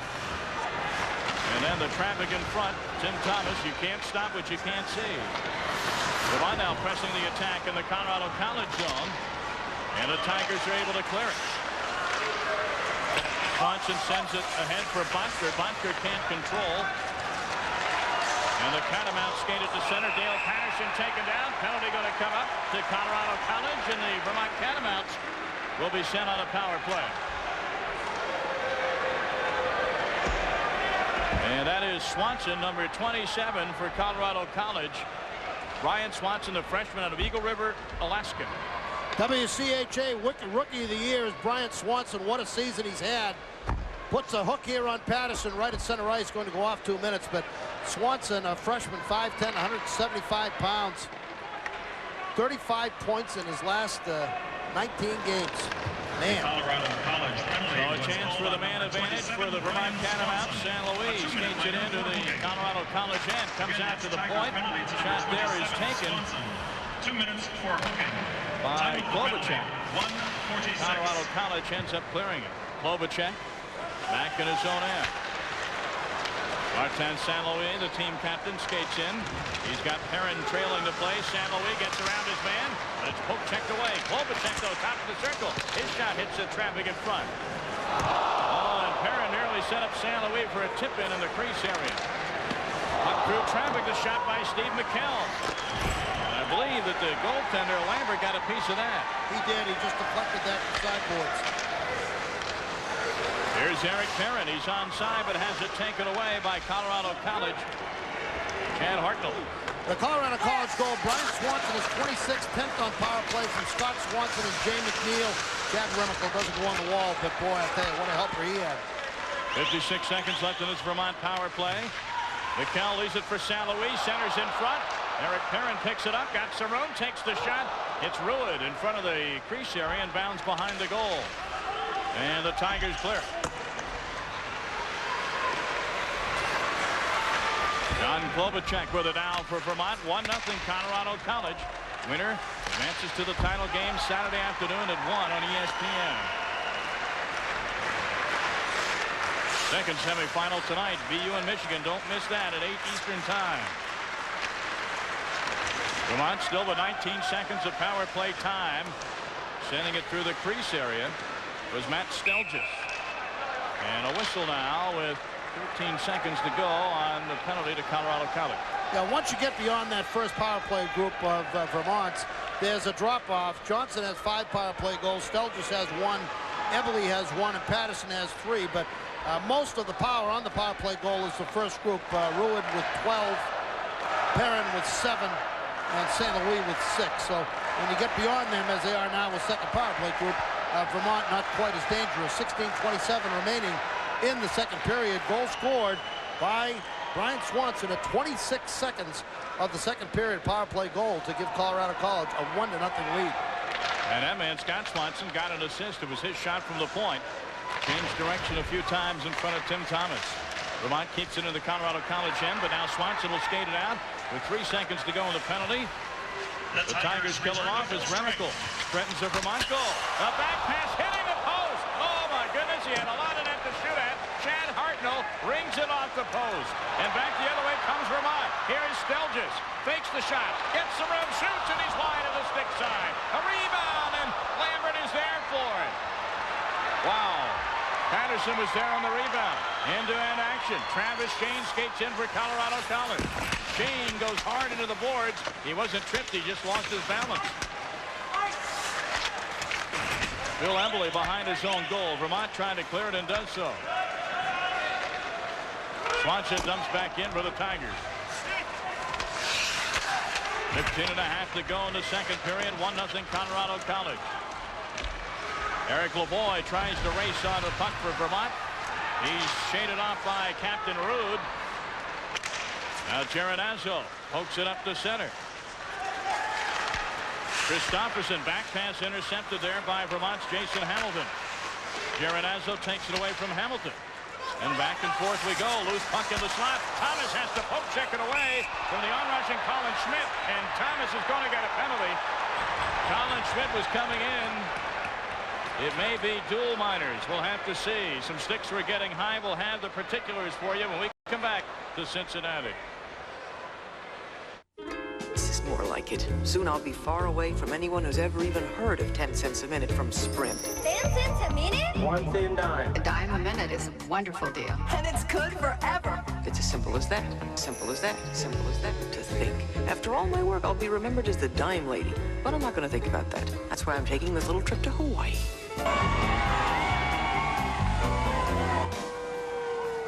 Call now to get 10 cents a minute across the U.S. and now even to Canada. Welcome back, everyone. 15:02 remaining in the second period. Colorado College leads Vermont 1-0. He's going to be matching penalties. Number 9, Schmidt runs Thomas, and Thomas gives him a whack. Matching penalties there. High sticking, I think, on both Schmidt and Thomas. So it'll be coincidental minors creating a 4-on-4 situation for the second time today. And with the puck is Eric Perrin. He tried to skate around. Bryan Swanson couldn't do so. Swanson with a cross-ice pass sent into the Vermont zone by Calvin Elford. Here in this situation, St. Louis and Perrin are dangerous 4-on-4. But Colorado College has some guys up front that can fly. Gonna have an icing call here. Faceoff's gonna come back. Back in the Vermont end. And the Catamounts trailing us 1-0 with 1:35 to go on the dual line. Some teams have such forward strength that when you get a 4-on-4 situation and you create more space, they have an advantage in the 4-on-4. In this case, you've got guys like St. Louis and Perrin. You've got excellent quickness up front. But Colorado College has great strength in the forward positions, too. They can put guys out there that can fly as well. Here they have Remico and McNeil out there. McNeil, a Hobie Baker finalist last year. You're not talking about chopped liver here. You're talking about two pretty good forwards. Eric Perrin wins the faceoff for Vermont. Goes to the corner to the right of Tim Thomas, but good forechecking by Colorado College. Holds up the play until St. Louis gets it at center. Oh, nice stick check there by Bob Needham. Well, St. Louis could have walked in. Here's St. Louis again. He's cherry picking at that blue line. You know what he's thinking all the way. Absolutely. He's a great finisher. Whenever opens up, look out. Yeah, that's what makes he and Perrin dangerous because they see each other. There's Perrin and St. Louis. One-timer save. Lambert, the rebound cleared by Colorado College. There's 2 seconds to go in the Quick Center Miners. That'll be an icing, but a good one, I think, for the Tigers. No question about it, because he had those two guys sitting in the offensive zone in a 2-on-2 situation. And we're talking about these two players, Perrin and St. Louis. One of the things that they have that others don't have, they have an extraordinary vision for one another. And they have an extraordinary feel for where the other guy is. When you play with somebody from the time you're a mite, that's just a natural. And in Ruid, the big guy, just doesn't stand around and watch. He really contributes 12 power play goals on the season. So he's the kind of guy that really fits in effectively with the line. Meanwhile, you saw that mask, a close-up of the mask of Judd Lambert. You got to love the artwork on that thing. He really does have the eye of the Tiger. Boy, hasn't he played well. He has had an excellent game thus far. Rude gets it in to Geronasio, who's double-teamed into the corner. Now Rude for Colorado College. Just inside the blue line, hits traffic in front, and coming out with it is Vermont. Eric Coleman tried to send somebody in. One of the Vermont Catamounts hauled down. No penalty calling by the referee. That was Eberle taken down as he was in the slot area. Yeah, I think that was a good non-call. Maybe a bit of embellishment. The referee thought. 3-man scrum to the right of Tim Thomas in the Vermont end. Thomas has to come out and handle it. Anderson couldn't get to the pass at center. The Tigers knock it back in. And a 2-line pass is whistled here with 13 minutes 5 seconds to go in the second period. 1-0 Colorado College on top. The all-wheel drive cars from Subaru. Each looks beautiful on the surface. Any surface. Subaru all-wheel drive is the ultimate safety feature. It reacts instantly, transferring power automatically from the wheels that slip to the wheels that grip to help keep you safely on the road, even where there are no roads. The all-surface, all-weather, all-wheel drive line from Subaru. The beauty of all-wheel drive. Welcome back, everyone. 13:05 remaining in the second period. Colorado College 1, Vermont nothing. That 4-on-4 situation. Martin St. Louis had some chances. Look at that little pick off the back. Gets broken up nicely by the Colorado College defense. Always looking. Thomas, 2 minutes for roughing. And the Colorado College penalty was called. He's fun to watch. And Lambert, for the excellent goaltender for Colorado College, has shut down this outfit through 2 periods. So, well, through a period and a half, just about. So he's played exceptionally well for Colorado. Swanson now. That last stoppage of play was not for a 2-line pass. How silly. They've been hanging around the NHL 2-line for icing on Colorado College. Every now and then. Every now and then. Old habits die hard. Team's back at 5 aside. Vermont. Pavel Navrat behind his own net. John Sorg, his defensive line mate. And clears the zone to center. Over the stick of Swanson. Cleared the zone and brought back in. Eric Lundin just offside at the Colorado College blue line. Time to remind you, ESPN presents the NCAA Basketball Women's Final Four tomorrow from Charlotte, North Carolina. Game 1, the UConn Huskies, who last year went undefeated and won the whole thing, taking on Tennessee. UConn, the defending national champs, at a 9 Eastern time. Game 2, Georgia and Stanford. 4 great women's college teams on display. Exclusive coverage of the national championship game as well, Sunday at 6:30 in prime time, 6:30 Eastern, 3:30 Pacific time. The women's Final Four from Charlotte, only on ESPN. Well, that sport has grown by leaps and bounds. No question about it. It's unbelievable what's happened in women's basketball over the last 10 years. And not only in terms of the quality of play, but in fan support. Absolutely. I live in the state of Connecticut. You can't get a ticket to a women's UConn Husky game. Can't get one. It has to be willed to you. Play back on here at the Riverfront Coliseum. We have a good crowd for the afternoon battle between Vermont and Colorado College. And a loose puck at center. Boy, one of these times Martin St. Louis is going to jump on one, and you're going to see a show. Vermont dumps it into the Colorado College end. Simone Tremblay. And some sticks get high near the Colorado College goal as Lambert hangs on for a face-off. Out of Richmond, British Columbia, Judd Lambert has played so well for this Colorado College team. It was, as we said earlier, he and Ryan Bach, the senior out of Sherwood Park, Alberta, have alternated all season long. #1 in the country. We have the #1 goalie in the country in save percentage in Tim Thomas, and the #1 goaltender in goals against average in Judd Lambert at 2.15, 33, 12, and 2 over his career. Here's Ryan Bach, the senior out of Sherwood Park. He's 53, 18, and 8 in his career. Lambert gets a shot tonight, as we said earlier. Chilliwack Chief. And if the Colorado College is fortunate enough to win this game, Ryan Bach, we've already been told, will start in the national championship game. Well, that's what they've done all season long, and there's no reason to change a good thing. These guys have, I think, all but one time during the season have split. Eric Perrin off the face-off. St. Louis fans on a loose puck in the slot, and Colorado College in transition. Here they come into the Vermont zone. The shot taken by Christopherson goes well wide. It's Christopherson on the puck again. Into the slot area. Oh, and a big hit there on number 27. Bryan Swanson in the slot. And there's a loose stick in the slot belonging to a Vermont skater. St. Louis back in the other end. Rude takes him out of the play. Four-man scrum in the corner. Perrin is tied up in the corner. Referee says play on. And finally, the puck is frozen against the boards for a face-off with 11:10 to go in the second period. Colorado College has just been a dominant team in the second period. They've outscored their opponents 83-38 in the second. Vermont, the disparity between their goals and goals against in the second is the least of the three periods. They have not been as good a second period team as first and third. They've outscored their opponents 43-35 in the second period. But Colorado College, 83 second period goals. There's Don Lucia. And since he took over this Tiger program, take a look at what they've done. 3 straight WCHA titles. And look at that. 93 through 96, 85, 27, and 10. Look at what the record was before Lucia came to the Denver area.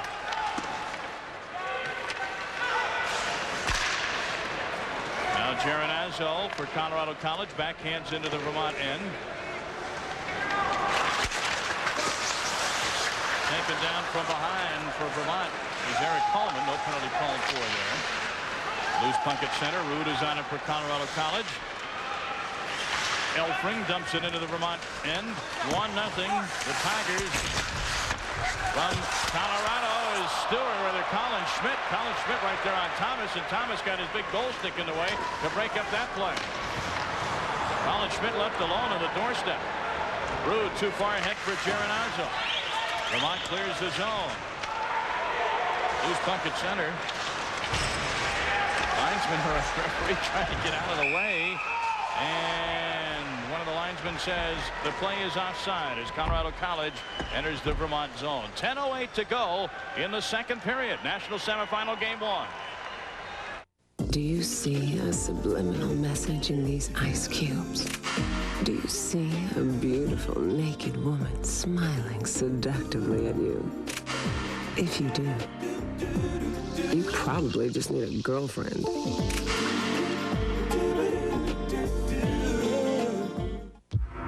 To earn this uniform, it takes years of practice.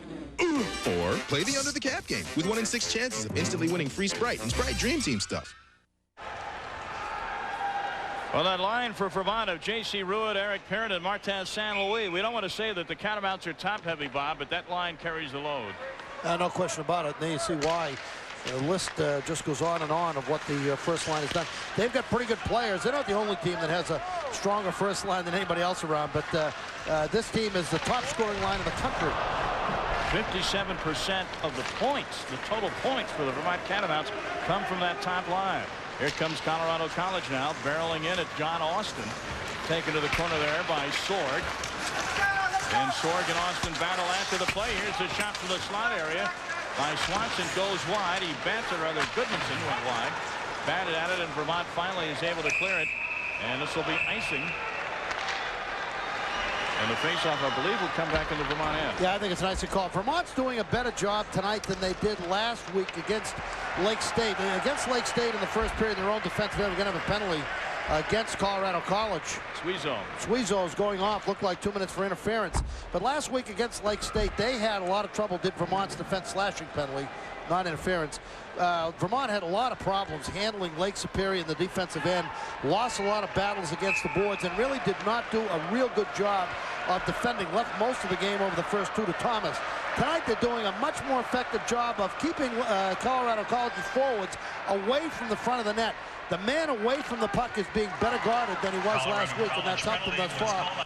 Down 1-0, can use a goal here on power play. Suizo missed most of the season with an injury. Now sits in the penalty box. You see the Catamounts only 2 shots on 2 previous power plays in this game. They're going to try and get something working and maybe tie this game up, but Colorado College clears the zone. Remical can't get to it at center ice. And back with it is Klobuchar. Starts the play over again. J.C. Ruitt on the left wing. Gets it to Perrin in the center. Poke checked away nicely. Vermont keeps it in the Colorado College zone. Taking the shot from the point. Deflected back to the defenseman McKell. Klobuchar down low to Perrin. Back to Klobuchar. He's in the slot. And diving to deflect that was Elfring, and he gets up slowly. That had to hurt. Perrin now in the corner. Back to Klobuchar. Klobuchar blocked by Remical, and Remical is held up and gets to the puck anyway. Short-handed Remical, the shot. Thomas the save. Yeah, Remical was out of fuel, had no speed left. Here comes San Luis, drop pass. Oh no, he keeps it, take the shot. He scores! Martin San Luis.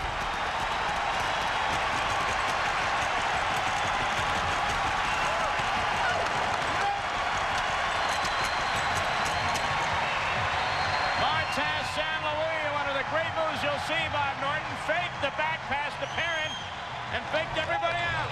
Well, a tough break for Colorado College is that Remical had a breakaway, but he just had no fuel in the tank left. It was at the end of a shorthand shift and really took a shot from the outside. They catch a tired Colorado College shorthand group in transition, and this is the wrong guy to give the puck to if you're a little tired. San Luis back pass, gets it back, uses the body, wow, goes by Swanson, upstairs under the crossbar. Look at how he turned the number to the defender. Turn that big number 8 right to Swanson. No chance upstairs under the bar. Well, that replay shows that he did mean to execute the back pass. It hit the defender and came back on his stick. So a break for San Luis and the Catamounts. And the power play goal ties this game at 1. Both sides with a power play goal. That's his 27th goal of the season for San Luis. He now has 26 points in his last 9 games. He was the most valuable player in the NCAA Eastern Regional, which Vermont obviously won because that's why they're here. Back comes Colorado College and a bullet. Tim Thomas holds his ground, and now Geronazzo gets in Thomas's face. The shot was taken by Colin Schmidt. More penalties are going to be called here. The game is even. 7:50 to go in the second period.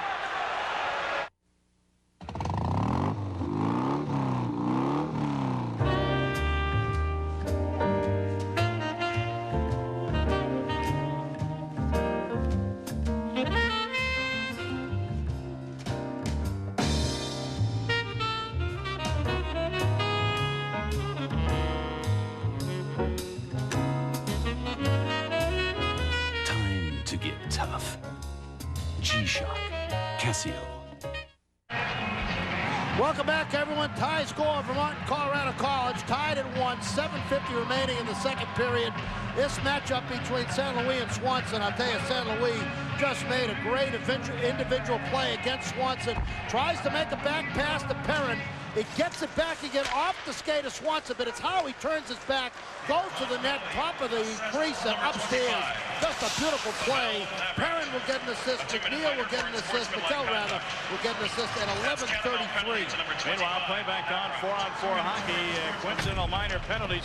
Geronazzo, Colorado College, gets a couple of minutes. Also getting a couple of minutes, Pavel Navrat of Vermont. 2 minutes for unsportsmanlike conduct. Again, the Tiger penalty to number 24. Play is back on at center. Vermont back in its own end. Colorado College Stuart Bachker trying to force the action. Now it's Swanson, the freshman. Back out to Scott Swanson. Cross-ice pass. Thomas gets a leg on it on the shot. Taken there by Rude. Now it's Bachker into the corner. Let's move it, guys. Referee saying move it, and finally the whistle blows as the puck is frozen. Well, on ESPN2, women's basketball tonight at 6 Eastern time. It's the USA national team against the Ukraine. Team USA on a roll, winning the 1996 International Women's Basketball Challenge with an 8-0 record. Tonight they take on the Ukraine at 6 Eastern, 3 Pacific time on the Deuce. You're going to see Rebecca Lobo, last year's Player of the Year from UConn. She's one of the competitors on that women's national team. Now that goal by Martin St. Louis, his 14th goal in his last 9 games. 5 of the last 7 game-winning goals by Vermont have been scored by St. Louis. Colorado College gets it back to Needham. Remember, we're 4-on-4. Swanson takes the shot, hits traffic in front. Scott Swanson right back on it, cruises in, can't get a shot away, but it dribbles through, and it's a goal for Colorado College. Now Thomas is claiming that the puck was swept in with a hand. Tim Thomas is complaining bitterly, but I think he's going to lose that argument. I think McNeil's going to get the goal right in front of the net.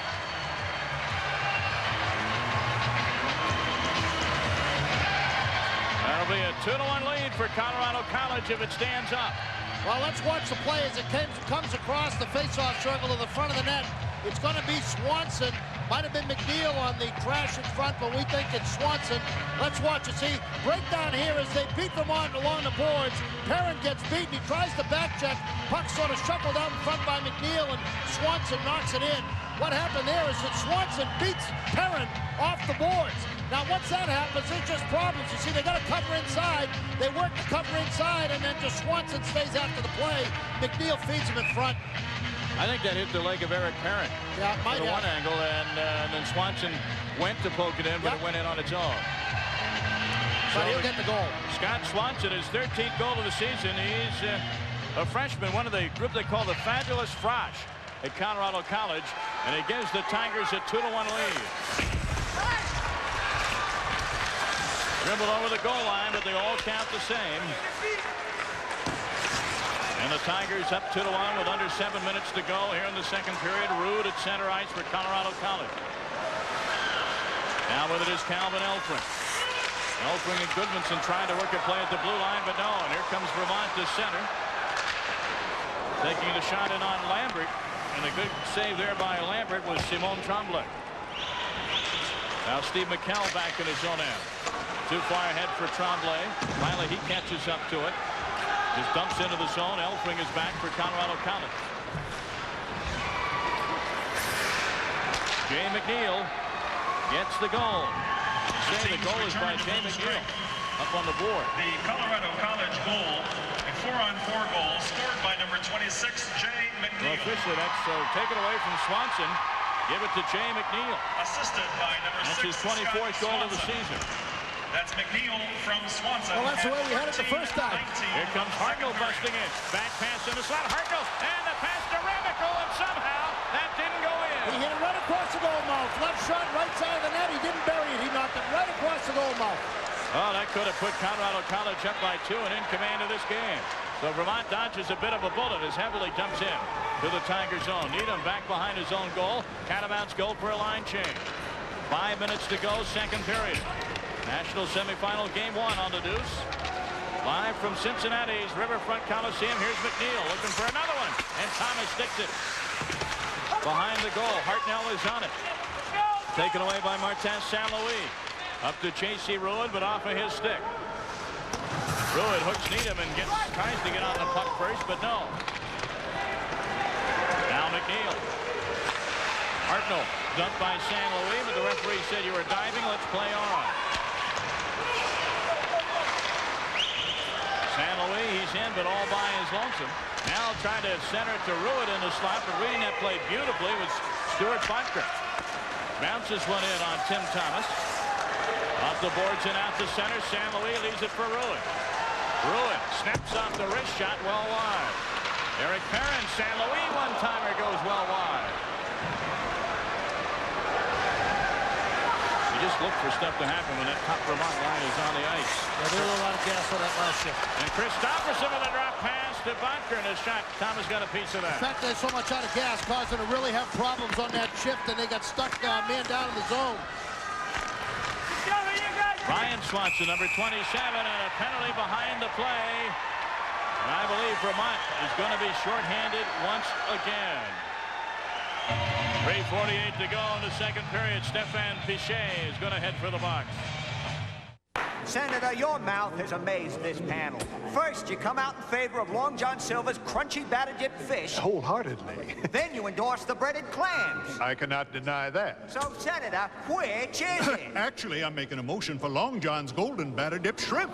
No matter which seafood taste you favor, you'll amaze your mouth at Long John Silver's. And is it true that money changed hands? Yes, but only $1.99. Get one piece of fish, 3 shrimp, and fries, just $1.99. Stefan Pichet from Quebec will sit in the box for a couple of minutes for the Vermont Catamounts. Freshman out of St. Antoine. I'll tell you, Vermont had a very bad change. Their line ran out of gas. The Perrin and Ruin and San Luis out of gas here. Remical to the left side of the net. You wonder how he misses this one. Watch him right here, right there. Excellent position. He puts it right across the goal mouth. All he has to do is bury it. You know why he did that? Just watching the replay. Instead of setting, he kept moving. You know, instead of getting himself set and knocking the puck in, you saw him. He never stopped. He kept moving, drifting down, crossed the goal line, never was in real good position. Tigers on the power play. Pichet in the box. Travis Shane behind the Vermont goal. Nothing there to center to. Gets it over to Colin Schmidt. Schmidt in the corner. Geronanzo behind the goal. Key point of the hockey game here. 2-1 Colorado College. Elfring. And it's off the stick for Jason Hamilton and cleared to center. Rude too far ahead for Travis Shane. Neville Navrat whips it around the boards and out.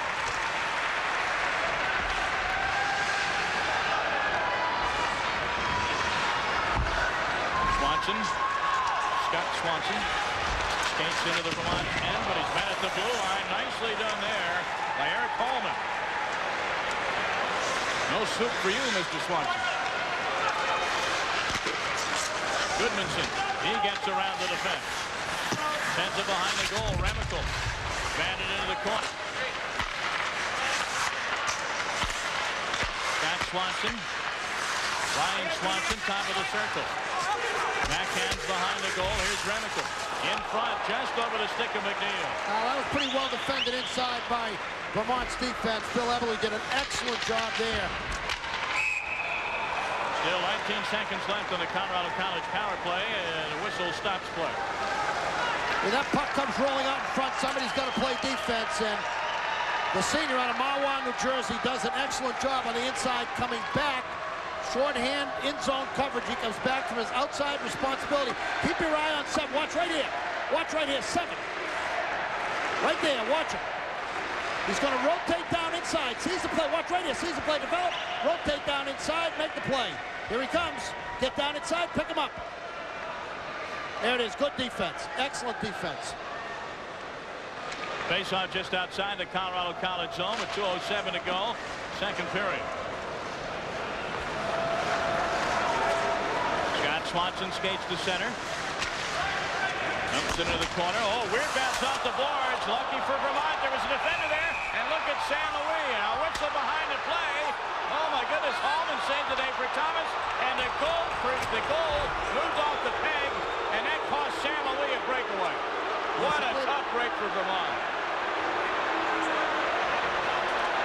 Oh, that's... Bob, you've seen that in a while? And I'll tell you what's going to be worse. Because Vermont knocked the goal cage out, the faceoff's going to come outside. And the fans, especially those Catamount fans who made the journey from Vermont, a little bit upset. See, this was a funny kind of bounce on this play off the back wall. Thomas, oops, in trouble here. Comes to the front of the net. And as Thomas comes to the front of the net, Vermont defender knocks the net off its moorings. You see there as the defenseman, Eric Holland for Vermont, came back into the net as he was sort of pushed in there by Christopherson, but the net came off, whistle blew, and St. Louis lost the breakaway. Referee did his job there. Just a bad break for Vermont. Just one of those things that happen in the course of a hockey game. 1:39 to go in the second period. Christopherson, back pass for Botker, over skates. Comes behind the Vermont goal. Perrin goes with Bryan Swanson into the corner. St. Louis just misses connections with Ruud. Ruud from the blue line puts one in the slot, never got in on Thomas. Steve McKell around the boards, but not out. Finally, it goes to center with 1:10 to go in the period. Teams back, of course, at 5 aside. St. Louis chops at it. Final minute of play of the period. Ruud got some room on the left wing. Nice nifty little back pass for Perrin. Did not connect, but Perrin chops at it. And Colorado College at center. Travis Shane. Shane with Holman. Shane gets a short side shot away, and the two of them go heavily into the boards behind the Vermont goal. Dale Patterson behind his own goal. Catamounts clear it. Colin Schmidt sends it back in, but now it's on the stick. And out of the zone. Klobuchar. Here comes Vermont. Klobuchar in tight. Couldn't get good wood on that. Jason Hamilton in the corner. Scott Swanson. Around the boards. Tied up in the Colorado College zone. Comes loose with 5 seconds to go. But it cleared to center, and this will do it for the second period of play. Horn sounds here at Riverfront Coliseum. That man, Judd Lambert, his team, Colorado College, a 1-goal lead going into the third period. Don Lucia. And the Tigers from Colorado College lead the Vermont Catamounts by a count of 2-1. We'll be back with our intermission in a moment.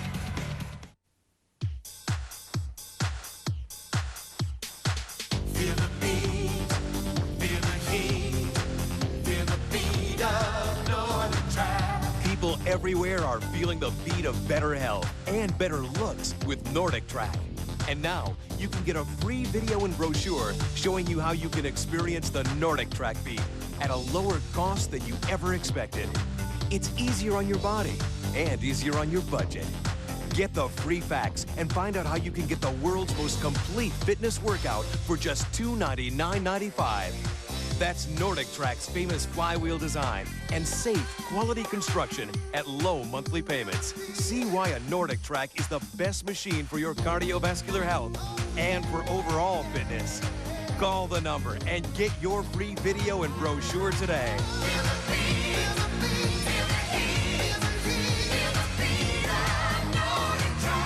ESPN Magazine takes you inside the sports you love. First up, Baseball 96. It's the big season preview issue that covers all the bases, with team-by-team analysis from Peter Gammons, up-to-date lineups, rookies to watch, free agents, all the big deals, major stuff. So get a grip. Hardball is back, and we're making a big issue of it. ESPN's Baseball 96 on newsstands now.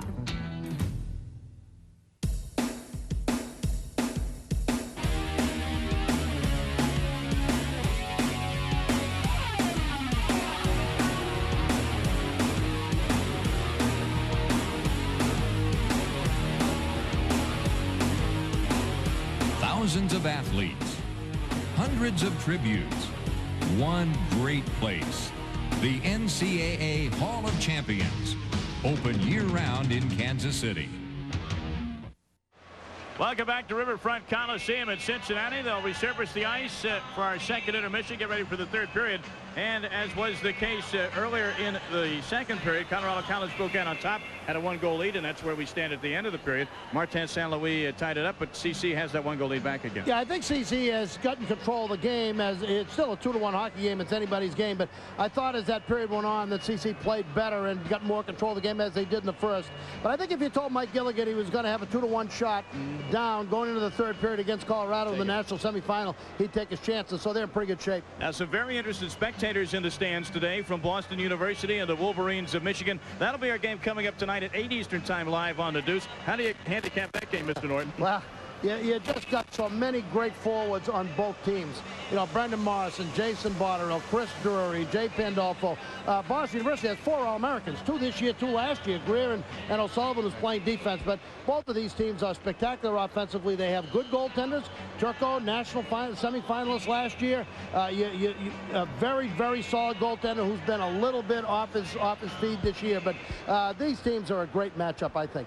Well, these two teams definitely have a history. We're talking about Boston University and Michigan. Over the years, you see all-time, Michigan leads that series. Actually, it's 9-6 all-time. The NCAA tournament, they are 3-3. But this is the first time they've met since the quarterfinals in '91 when Jack Parker was serving a suspension from the NCAA. You know, the one thing you have to think of is that Michigan has come here with great teams the last 3 of the last 4 years and has gone away empty. It's difficult to believe that they can come here 4 out of 5 years and go away empty. They have as good talent as anybody in the country, you know, but that can be a curse. They just have not been able to put their best game together here. Well, of course, their coach, Red Berenson, told me yesterday that all those disappointments over the years, he really feels that this team is the most talented and, because of the disappointments, the most mature, and he's going to need it tonight against the defending champs. Well, there's no question about that, and the one thing that's going to tell before the game is over, both of these teams are spectacular power play teams. If they're good even up, they are even better in the man advantage. They have, I think there's probably 1,100 career point scorers between two teams, so you just can't give the man advantage, and I think the team that stays out of the penalty box is going to win it. And we should have a very entertaining game for you later. That's at 8 Eastern time. BU and Michigan coming up at 8 Eastern, 5 Pacific time. There you see it. The Wolverines and the defending national champions at 8 Eastern, 5 Pacific. But here in the afternoon tilt, Colorado College still on top, 2-1 over Vermont. Only the Sears Auto Center is filled to capacity with these top brand tires. And through Saturday, they're all on sale. All sizes for all vehicles at guaranteed unbeatable prices. Only at our garage, the Sears Auto Center. Enter the Performance Zone with Splitfire Performance V spark plugs. You hit your passing gear, you're gone. Experts say Splitfire Performance V spark plugs mean more horsepower and better mileage. The difference in gas mileage has been fantastic. Enter the Performance Zone only with Splitfire Performance Vs, guaranteed. And now, with any Splitfire purchase, get the best of NASCAR or NHRA for just $9.99. There's you, the guy you married, and your 2.3 kids. You've got good reasons to use deodorant soaps. Now we've got a better reason not to. New Zest Body Wash. See, deodorant soaps can be too drying, but new Clear Blue Zest Body Wash is a skin conditioning gel that rinses cleaner than deodorant soaps. So, the big guy's refreshed, the kids are clean, and you're real smooth. Clearly, new Zest Body Wash gives everybody cleaner, smoother skin. Well, almost.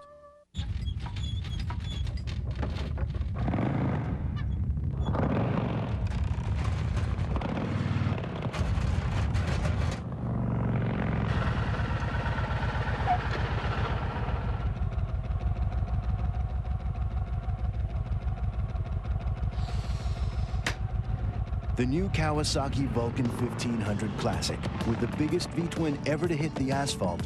You've never felt anything like it.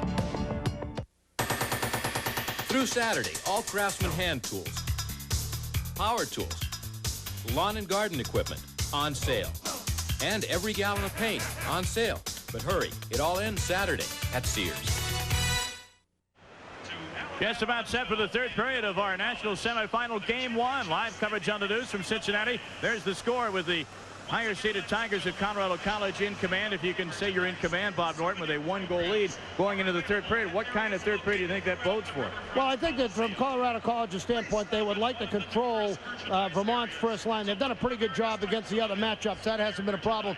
But they've got to control the first line because you know that Mike Gilligan, if they've played 7 minutes in the first two, average 7 minutes the first two periods, they're going to be up near 10 this period. He'll really shorten the bench and go with 3 lines and really double shift on occasion as the period winds down that first line. I thought Colorado College physically started to play better. They started to dominate the one-on-one contest along the sideboards. On the goal that gave them the lead, that was a one-on-one match along the sideboards that Swanson won against Perrin, and I think that happened as the period went on. Doesn't bode great for Vermont, but you know, it's a one-period hockey game. In case you tuned in late, that's okay. We'll take a look at some of the big plays from that second period of play when we come back to the Riverfront Coliseum in Cincinnati. Our coverage of the NCAA Division I men's semifinals continues in a moment. Think, Howie, why is your throat, your cough, your fever all feel worse? Because it's nighttime, and you can dwell on it. Take what you used during the day. Wrong. You'll still be up all night coughing. Your speech will bomb at the convention. Nighttime is no time for a 1 or 2 symptom medicine you take during the day. Room service, do you have any NyQuil? The corner drugstore? With Vicks NyQuil, the nighttime sniffling, sneezing, coughing, aching, stuffy head fever so you can rest medicine. The difference is night and day. This is for Mr. Blanchard, who told me to make something of myself. For Miss Miller, who never let me settle for a C. For my parents, who believe in my dreams. For myself, for my future. Be all that you can be. The attraction was obvious. He wants you bad. No, you're not at all like what I expect you to be. The danger Dad, meet David McCall. Pleasure to meet you, sir. Same here, David. wasn't. Disappear from my family's life. You got that? Now, if he can't have her, no one can. Should allow nature to take its course. So let me know! Fear, rated R. Starts Friday, April 12th at theaters everywhere. Should be quite a third period on the deuce. Colorado College leading Vermont 2-1. Bob Norton, let's take a look at some of the key plays in that second period. Well, I'll tell you, they're standing and cheering in two beautiful college campuses, Colorado Springs and Burlington. Vermont Catamounts 1 goal down, but I'll tell you, Martin St. Louis in that second period, what a great individual play. Now, what I want you to do is watch the number 8 as he comes into the zone. He gets the break. He's trying to make a little back pass to Perrin. He's going to get it back. Now, watch right here.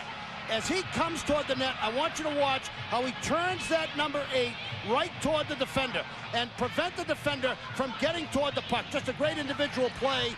Turn your back to the defender, get the puck upstairs underneath the crossbar. That's how a small guy can make a great play. This was a McNeil goal off the boards. Now watch right here.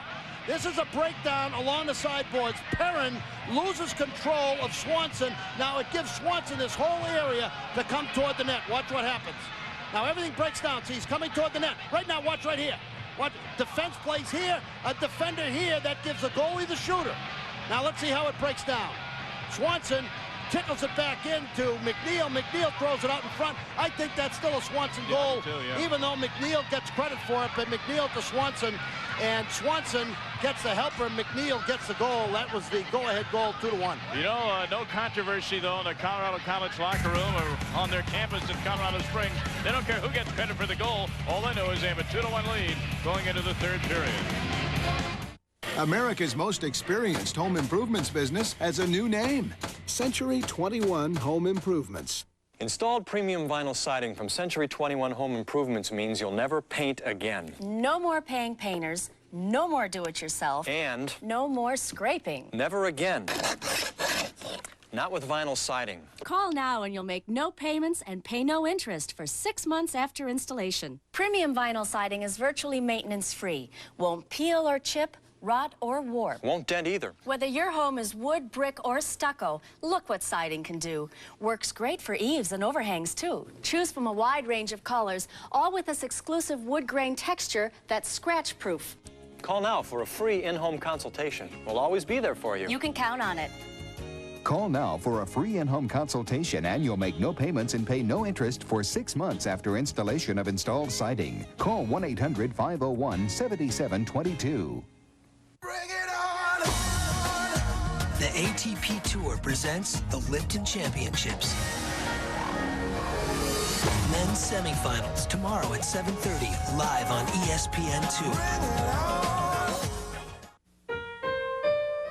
When your car's brakes need repair, simply replacing a part makes no more sense than tuning one key on a piano. To to achieve harmony, you've got to consider how the whole system works together. Thanks, Jack. The experts at Midas do. They begin every brake job with a 45-point inspection of the entire system. And because they're so thorough, you're assured of a job done right. And that's music to the ears. Midas Auto Systems experts, what can we do for you today? Back here at the Riverfront Coliseum in Cincinnati, Tom Mees and Bob Norton, national semifinal, game number 1, Division I Ice Hockey Championships. There's the score, but there are other numbers to look at as we peruse these statistics through 2 periods of play. Shots on goal, slight advantage there for Vermont. Faceoffs one, though, still in the corner of Colorado College. You can see 2 of the 3 goals that come on the power play.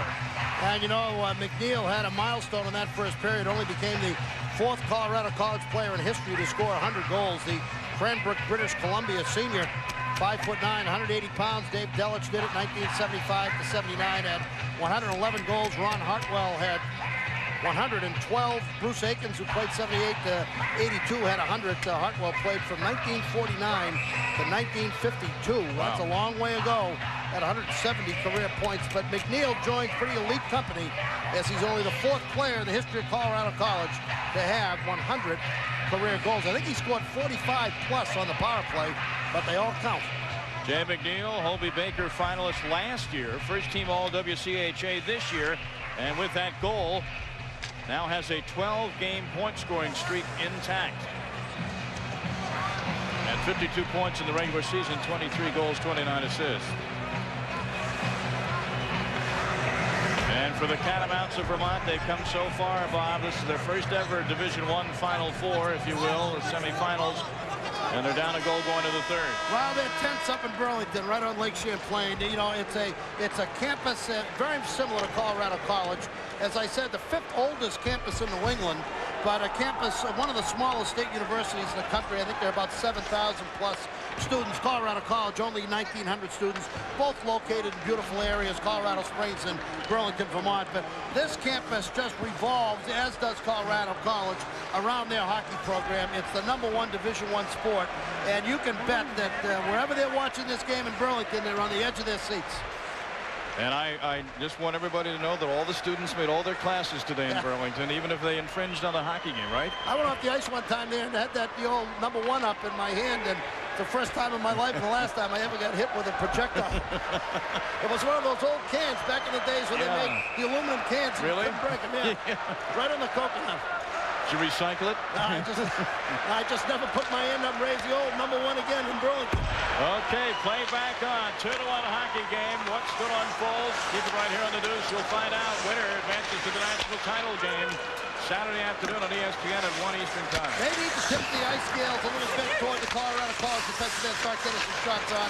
Put some pressure on Colorado College in the defensive end. They weren't able to do it much in the second period. Jay McNeil for Colorado College dumps into the Vermont end. Remical is back in the corner. Trying to set up a play. He and McNeil work the boards. Comes out to Elfring at the left point. Intercepted there by Eric Perrin. At top line, Perrin, Ruud, and San Luis. Goal scorer for Vermont. Here's J.C. Ruud right through the crease. But the angle was such it never threatened to get by Lambert. Yeah, I thought he had room to make a move toward the net. He chose to go behind. Really didn't have much of an angle where he shot. Ruud. Play broken up there by Geronazzo. Geronazzo. Over to Travis Shane. He loses control at center ice. Picked up there by Vermont. Carried into the zone by Eric Holland. He has done shot. Score! J.C. Ruud and Eric Perrin hook up on the game-tying goal. And Vermont got exactly what they needed. Bob Norton in the first 2 minutes of the 3rd period. Well, it's San Luis that makes the play. It's a 3-on-2 rush in the zone, and it's San Luis to Ruud to Perrin. Now, this is San Luis on the right side. One-on-one play. Now, he makes a great play. Now, watch right here. Watch right here. This is Perrin. Now, here's Ruud, and they have 2 defenders coming this way. No one picking up on the other side. Now, watch. Now, watch right here again. Both defenders go in that direction. That leaves him wide open. And that's just taking candy from a baby there. Not well played in the defensive end by Colorado as they did a double converge on the puck carrier, and no one picked up the guy without the puck either time. Goal goes to Eric Perrin, his 29th goal of the season. So that top line for the Catamounts is, you predicted, And come to the floor again. You can worry about talking about the guys too much, but my goodness, you know, they do it. J.C. Ruiz and Martin St. Louis get the assist on the goal by Perrin, his 29th of the season, and we're tied at 2. Swanson at center ice. Backhands it off the boards, but the Catamounts dump it into the Colorado College end. And Butker sent sprawling into the boards. He wanted a penalty, no. And the Tigers get it up and into the Vermont end. Coming in and threatening the goaltender Thomas was Bryan Swanson. And he barrels into Thomas, and that goal is knocked off the mooring. That's the spot we had a problem in the pre-skate that held this game up for a half an hour. Boy, is he an impressive player, Bryan Swanson. I'll tell you, this is a power move to the net by the freshman out of Eagle River, Alaska. He just works real hard. Thomas holds the corner as he does so well and has done so well all game long. But that freshman, very impressive. WCHA Rookie of the Year with 25 goals out of Eagle River, Alaska, the Omaha Lancers of the United States Junior Hockey League. Bryan Swanson. Colorado College wins the face-off. Shot taken there by Jared Azzo, deflected well wide. Goes to the corner. Jared Azzo is back on it for the Tigers. Jared Azzo sweeps one in on Thomas. There's a loose stick behind the goal. A broken stick on the ice. One of the Vermont Catamounts doesn't have a stick. But he'll have time to go over and get another twig as here come the Catamounts. 2-on-1 shot saved by Lambert. Is taking that shot for Vermont and then taking a tumble into the boards. Jason Hamilton.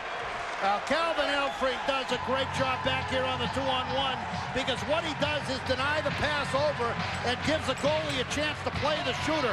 This is just beautifully played by the defender, Elfrink. This is a 2-on-1, and what you want to try to do is deny the pass and give the goalie the shooter. Now watch what he does in the middle. Watch right here. Plays the middle. He's going to come back on this angle, deny the pass across, and give the goalie the shooter. Watch it.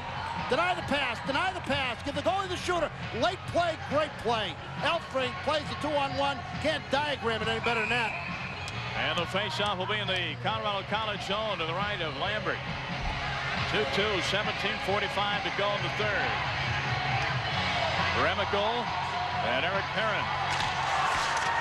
And the face-off comes to Colorado College. Scott Swanson behind his own goal. Remical to center.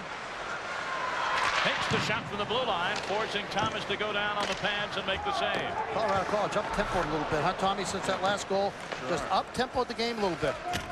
Hartnell and Perrin in the corner. Puck comes loose, and here come the Catamounts at center ice off the boards. Too far ahead for St. Louis. Swanson sends behind the Catamount goal.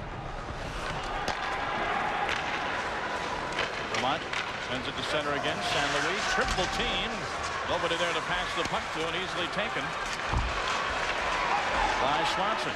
Gives it over to Goodmanson. Oh, look at him use the defense shot, score! Oh, my goodness, Bryan Swanson and Goodmanson, Jason Goodmanson with a great setup.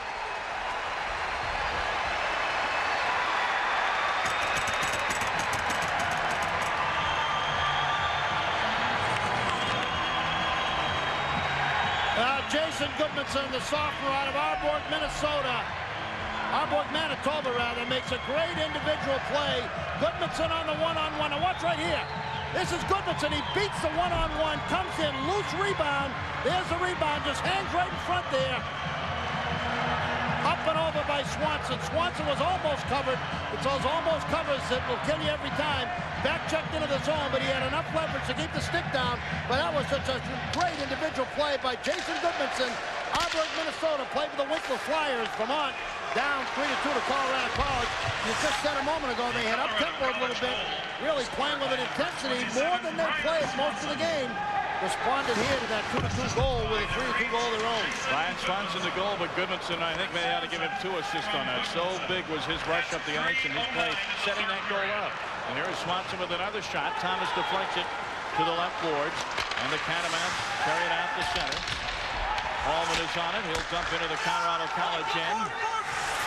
Jason Hamilton goes to the corner. Elfring beat him to it. Alvin Elfring again. Around the boards for Bryan Swanson. Swanson hit hard as he made that pass.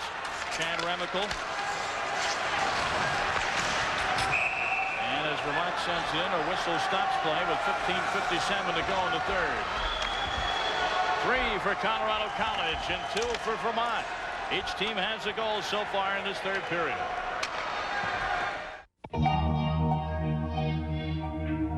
They thought I was running away. But I was just running through the night, into the light. All I could see was you. No beginning, no end. Escape. Calvin Klein.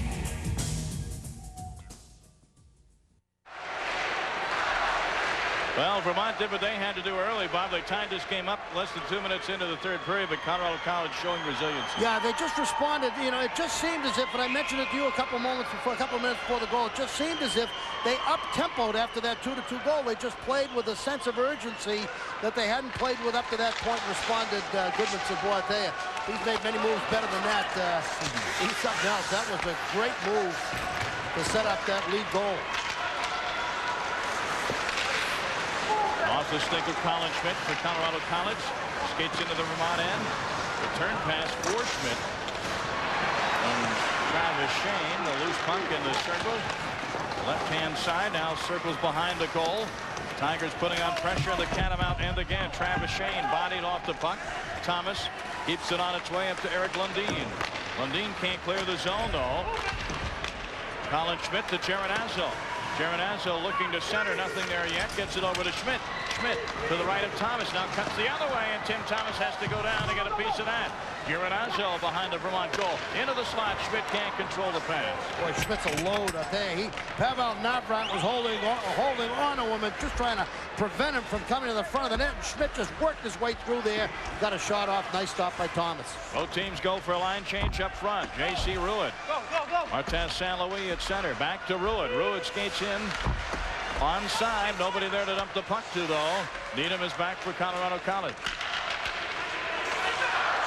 Needham up to center. Off the stick of Hartnell.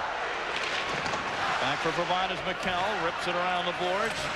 Simon Tremblay back up to center. Hartnell. Gets by Ruud, but can't get by McKell. St. Louis deep in his own end. Circles around. Off the boards to Ruud. Ruud tried to hit Simon Tremblay at the blue line. Yeah, that's not the best advised pass. Line pass, your own blue line. Jason Goodmanson almost with another scoring opportunity for the Tigers.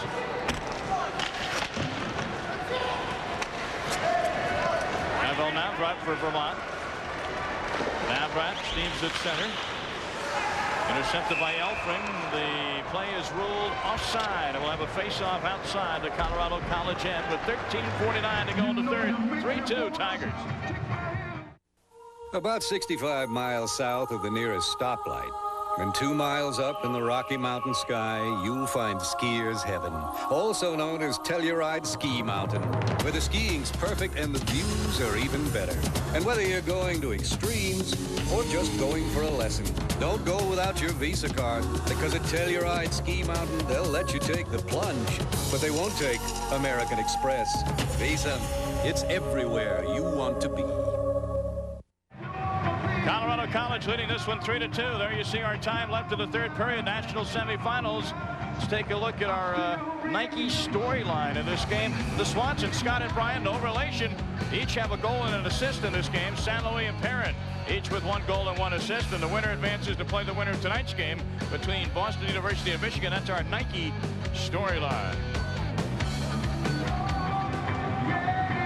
Game between BU and Michigan will be on the deuce at 8 Eastern time tonight. There are a lot of folks that say that that's going to be the national championship game, that they're the 2 best teams. But I don't know. These 2 teams are pretty tough, you know.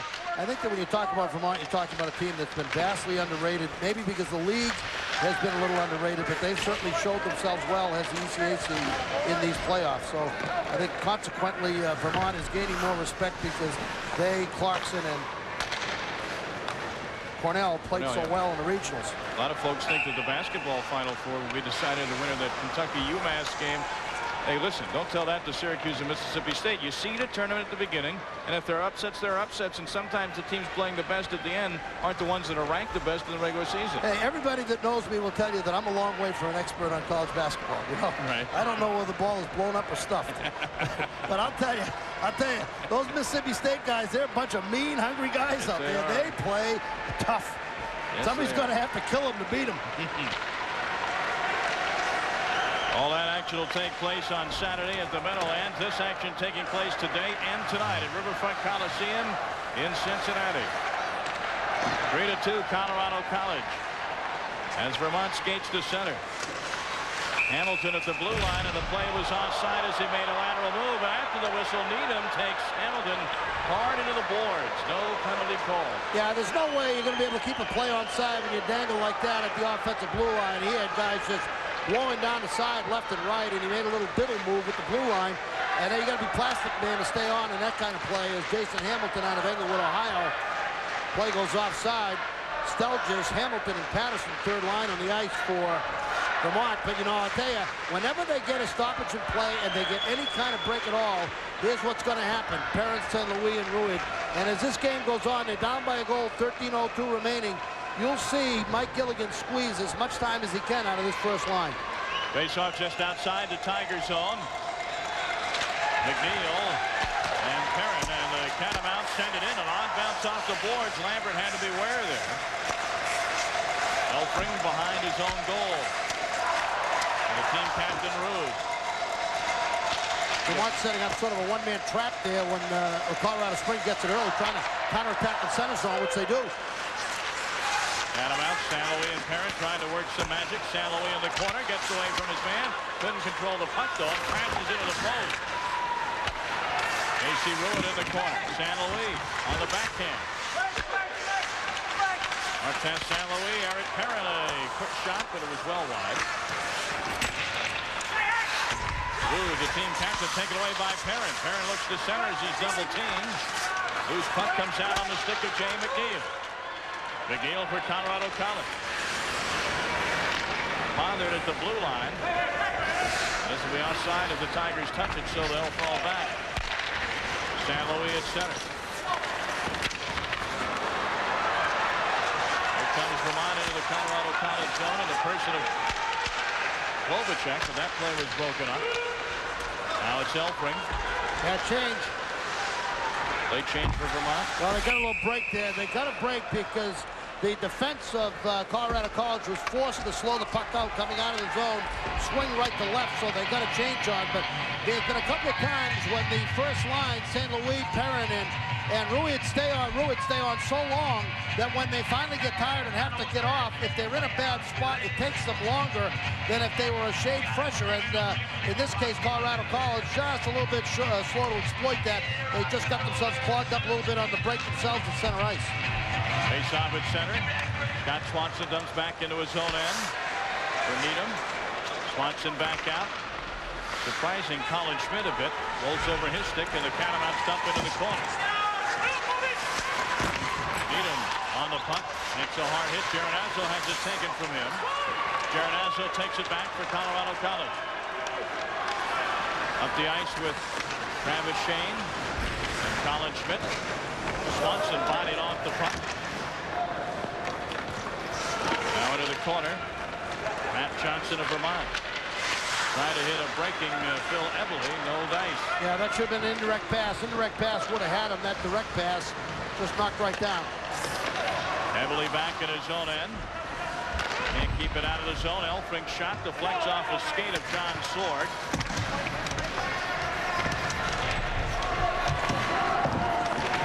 Six players trying to freeze the puck behind the Vermont goal. Sword comes down with it.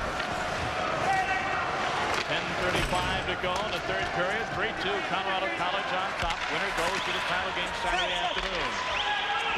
And Vermont dumps in for a line change. Elfring behind his goal. Puts it on the stick of Rude.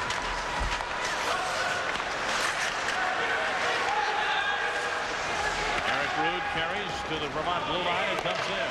So they can't sustain any pressure right now with any line outside the first group. And Vermont Could use a helping hand from the second, third, or fourth line. Yeah, fourth line out there right now. They've got Pichet in the corner. Coming away with it is Bryan Swanson. He's played a strong game this afternoon.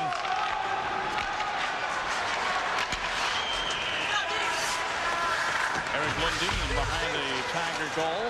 He's bodied off the puck easily. Pichet back to Lundin.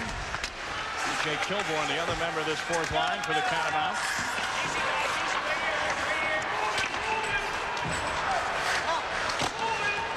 Hear the referee yelling, move it, move it.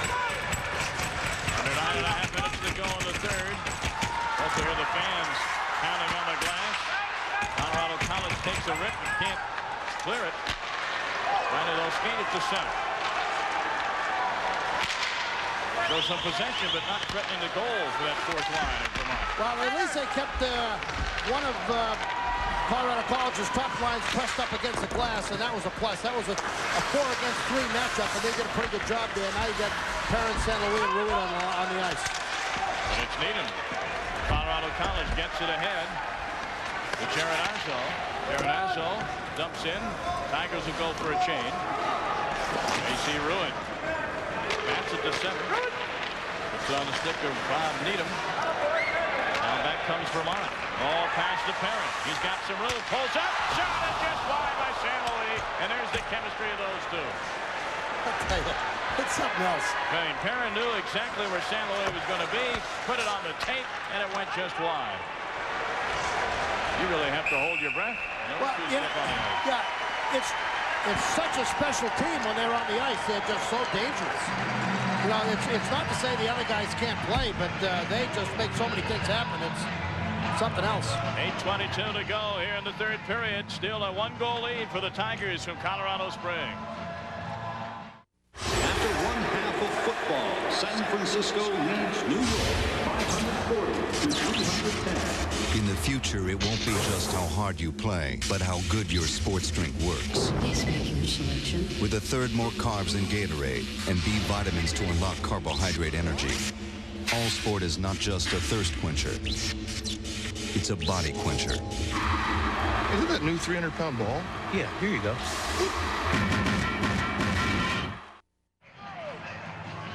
Welcome back, everybody. The third period, Colorado and Vermont, 8:22, and with the break, I think they're going to squeeze a little more time out of this first line. You see Perrin, St. Louis, and Ruin still on the ice, and they're going to get a little more time because there's a little ice problem to the right of the goaltender, referee Frank Cole, and linesman Bill Jones over there doing a little Zamboni work. Now we talked about breaks evening out. Remember earlier in the game when St. Louis had a breakaway, it was whistled down because the goal came off the moorings there, and it was just a bad break for Vermont. Now this is a good break, stamina-wise, as this top line gets a chance to rest. 8 minutes and 22 seconds left. That means that at about a minute a shift, there's about 8 shifts left in the game.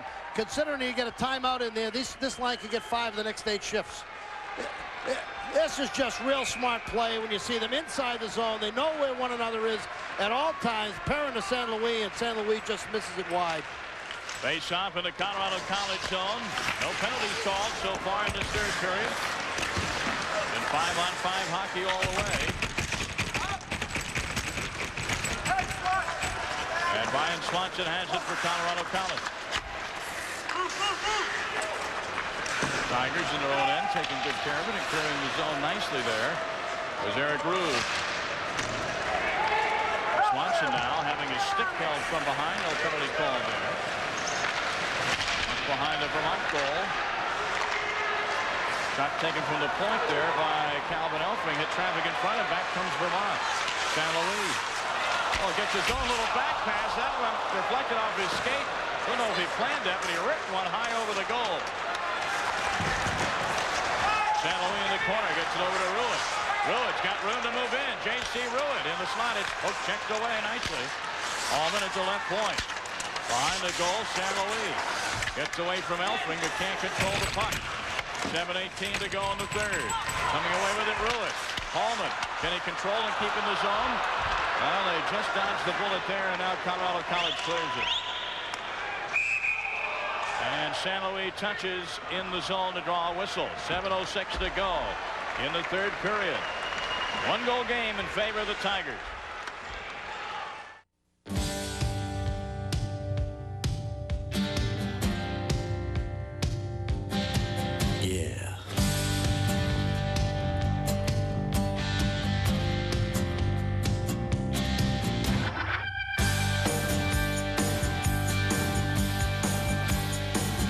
To protect your engine, remember, Pure Oil now, Pure Oil later. Pure later. 7:06 remaining in the third period. Colorado College leads University of Vermont 3-2 on a Bryan Swanson 26 goal from Jason Goodmanson at 3:09 of the period. Ever Clever is right here. Martin St. Louis diddles and dangles, kicks the puck with his back foot, controls it on the forehand, snaps one off wide of the goaltender. You think that move was planned? Yeah, I do. Oh, no question. No question. Kids practice that all the time. You know the move that Leg made that we've seen so much in sports center? Well, kids practice that all the time. Not everybody can do it. Most every hockey player can make that move that Martin St. Louis just made. They don't always make it under the same kind of pressure. There it is.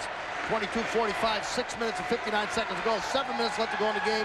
That line will play at least 4 of the 7 minutes. Face off. 6:59 to go. In the Vermont end, Catamounts clear the zone, but dumping it right back in is Needham. John Sword behind the Vermont goal. Hemmed in there nicely and taken away by Colin Schmidt. Now back the other way for Vermont. Comes Jason Hamilton. He's got some wheels at center. Goes barreling into a trio of defenders, though, and nothing doing there. Yeah, he had to get that puck in deep. That was a dump in all the way. It was a 3-on-3 coming back. Late in the game, down a goal, you can't lose the puck at the offensive blue line. You've got to get it in deep. Sword races for it at his own end. Remical keeps it in for Colorado College, and now it comes to center. From in front of both benches there. And finally, Geronazzo says enough of this and dumps into the Vermont end for a change. Steve McKell off the boards at center. Eric Lavoie carries in, but Colorado College clears immediately. Bill Everly. Now it's McKell off the boards, the right to a Tiger, taken away at center ice. Catamounts bring it into the zone. Matt Johnson skated it in, paid the price for it. Tigers clearing pass, intercepted by Johnson with Everly. 2-on-1, Everly back in, Johnson shot, and score! Bill Everly.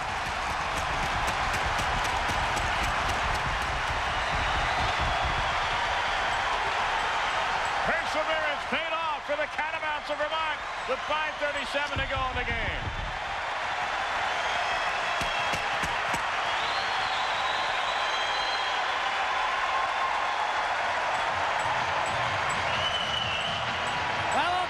Jumping in the gym in Burlington right now as this is the second line. Second, third, and fourth line just stymied by Colorado College all game long. Matt Johnson gets it inside to Everly. Puck's going to trickle across the goal mouth. Everly has enough time to just control it right along the goal crease, right in there in the corner, and put it in. Now watch Everly 7. Puck's going to come back, trickle across the goal mouth, and Everly puts it away. Late pressure, but Everly from Mahwah, New Jersey, gets his 9th goal of the season. Johnson will get an assist. The line of Eric Lavoie out of Manchester, New Hampshire. Matt Johnson from Millis, Mass. And Phil Everly from Mahwah, New Jersey. And a tie game again with 5:37 to go in regulation time. It's getting that late where you have to say regulation time when you give the time because we're tied after 60. We'll keep on going. Assisted by number 26, Matt Johnson. Matt Johnson gets the lone assist on that goal by Everly. Now here comes Vermont again. Martin St. Louis. J.C. Ruin can't control the passes into skates. St. Louis trying to center. The Tigers bit back on their heels. This is how they stole the game from Lake State. They stole it late, third period, last 5 or 6 minutes. All of a sudden, they get that tying goal, and now you're just going to eat that first line full time at the end of the game. St. Louis picked off the centering pass from Goodmanson. Martin St. Louis ahead for Eric Perrin, but too far ahead. Calvin Elfring broke the play up. Vermont goes for a line change, as does Colorado College. He kept that first line on for shorter shift that time. He made a much quicker change before he had the whistle out. Mike Gilligan to get them off the ice. Wouldn't be surprised to see a timeout call late here. Geronazzo. Oh, some dangerous play in front of Thomas. Shot is taken. Flutters high over the goal by Travis Shane. Vermont a bit fortunate there.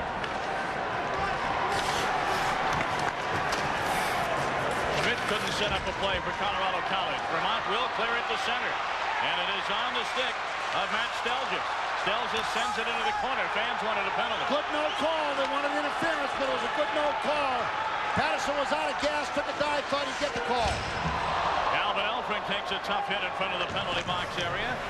Gironazzo left alone behind the Vermont goal. That's a dangerous thing to do. The Catamounts get away with it, and here they come back the other way.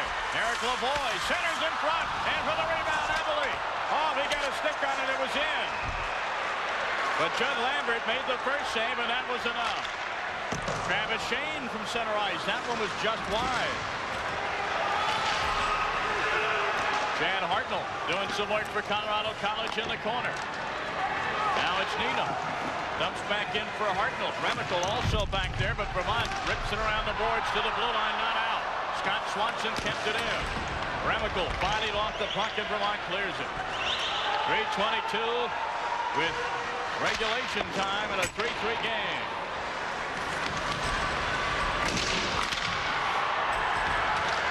Four-man fight for possession. Remical, McNeil. Jay McNeil snapped one off just high. Oh, that was close. I don't think Thomas ever saw that shot. No, through traffic.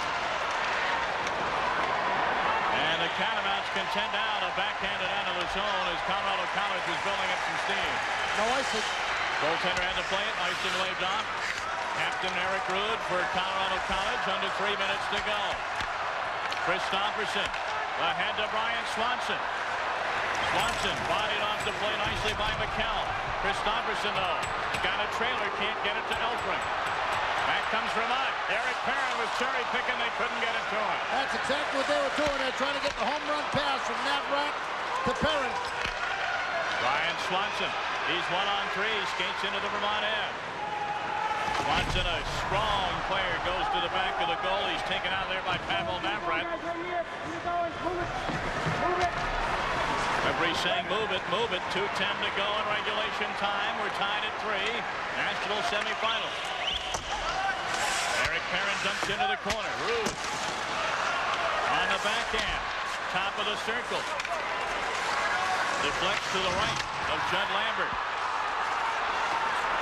Now it's Elfring with it. We're under 2 minutes to play in regulation time. Vermont keeps the pressure on. Rude goes behind his own goal. Look for that top line for Vermont to be on there in their waning seconds.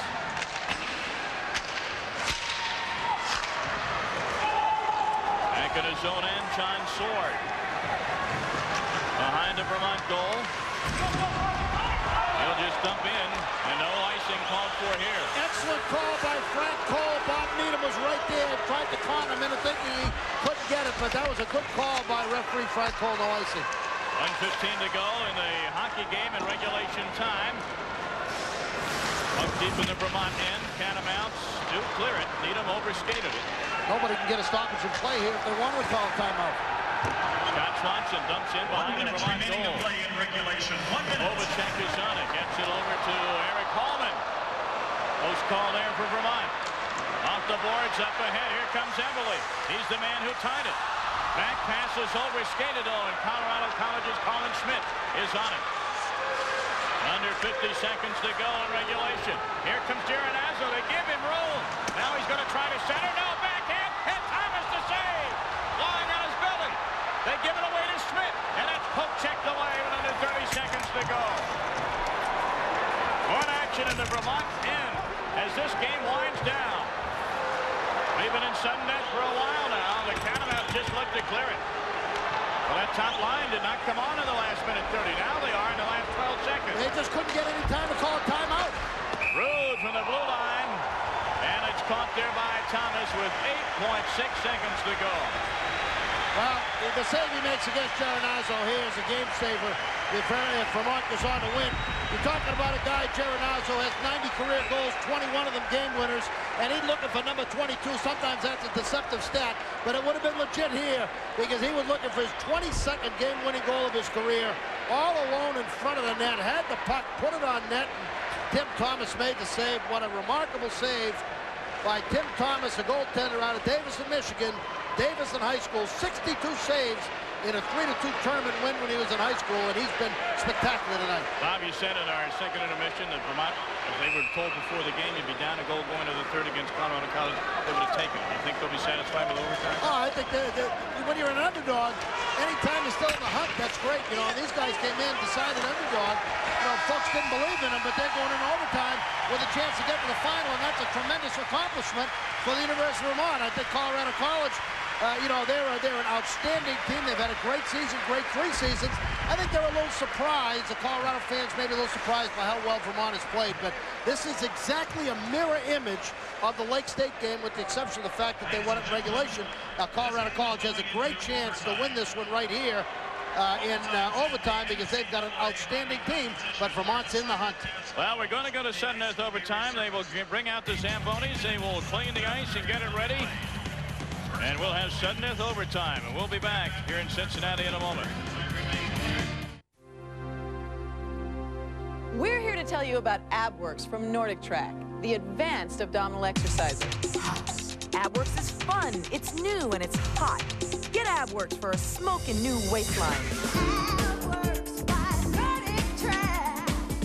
With AbWorks, you can effectively work your abs with complete neck and back support. Look better. Sculpt the abs of your dreams. The ultimate ab machine is here.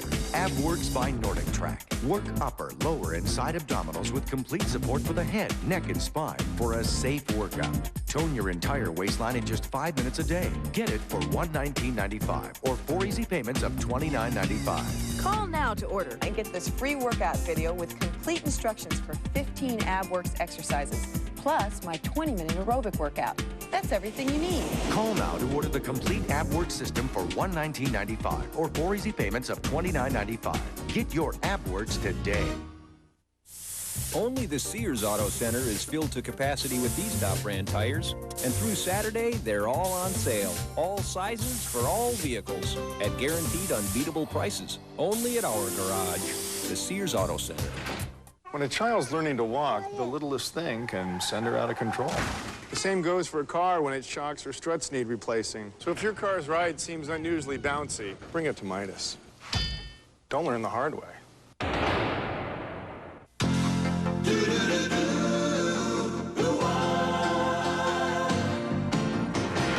It doesn't matter what comes, fresh goes better in life. With Mentos fresh and full of life, nothing gets to you. Staying fresh, staying cool. With Mentos fresh and full of life, fresh goes better. Mentos fresh is fresh goes better with Mentos fresh and full of life. Mentos, the fresh maker. Welcome back to Riverfront Coliseum in Cincinnati, everyone. I'm Tom Mees along with Bob Norton. We're 3-3 at the end of regulation. We're heading for overtime. And we've seen a number of these overtime games over the years, Bob. I guess we shouldn't be surprised that Vermont came back late and tied this one up. Well, you know, this is exactly the way that they have to play to have a chance to win. I think the Colorado College, through 4 lines and through defense, probably is a little bit stronger physically. There isn't a line in college hockey like the first line, although the outstanding job by Eberle to get that goal to tie the game. The other lines had not been able to penetrate the Colorado defense pretty much the entire third period until that one shift where they got together and were able to get that puck in the net. Eberle made just a dandy play on the inside, but you know, they're alive. They have a chance to win this thing in the third period. Colorado College, a team that has had a great season, is an outstanding hockey team. People probably favored them to beat Vermont. They've got a great shot to win it, but if you're Vermont, you got to be happy to go in overtime with an opportunity. And, of course, if you're the Colorado College Tigers, you come in here as the higher seed. You come in here with 3 times in a row WCHA champions. How do they, you know, I think it's safe to say Vermont is happy to be going overtime with these guys. If you're a Don Lucia, how do you approach this? Well, I think you approach it like you approach anything else. You know, he's an exceptionally successful coach. He's just got to tell his guys, listen, we're in an alley fight here. You know, this is just a real alley fight with these guys. They've turned it into a 1-goal game, and we've got to make sure we've got the 1 goal. After they gave up the goal to Vermont to tie the game the last time, before this most recent time, the goal that tied it at 2-2. They came back with an extremely intense response. I think it was the most intense that they played in the hockey game. They've got to have that exact same response at the beginning of the overtime. So it's 3-3. We're getting set for overtime, and we'll be back with more of our intermission here. I guess you could say our third intermission as we get set for the fourth period of hockey. We'll be back to Riverfront Coliseum in a moment.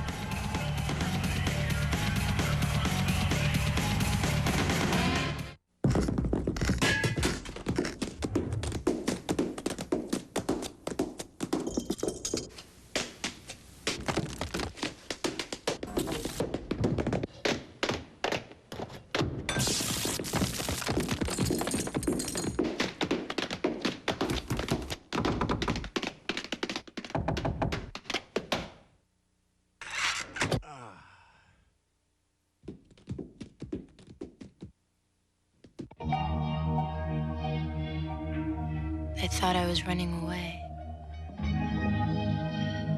but I was just running through the night, into the light. All I could see was you. No beginning, no end. Escape. Calvin Klein.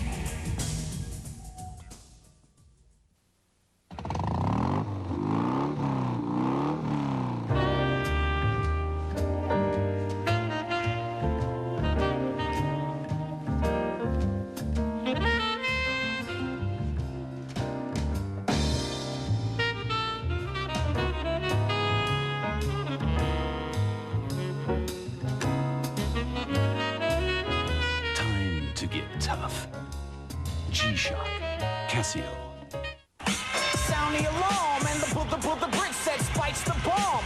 Blowing up the spot like I was nitro bliss. And who's supposed to knock me out position? Chris? KRS-One comes with strike 2 and Shan is through. Second strike, Shan sees triple sprites within his eyesight. And strike 3, lyrical verse dispersed to obey your thirst.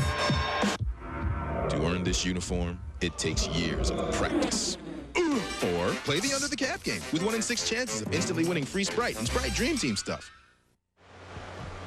Welcome back here to Riverfront Coliseum in Cincinnati. We're going to overtime. Vermont and Colorado College tied at 3. Tom Mees with Bob Norton.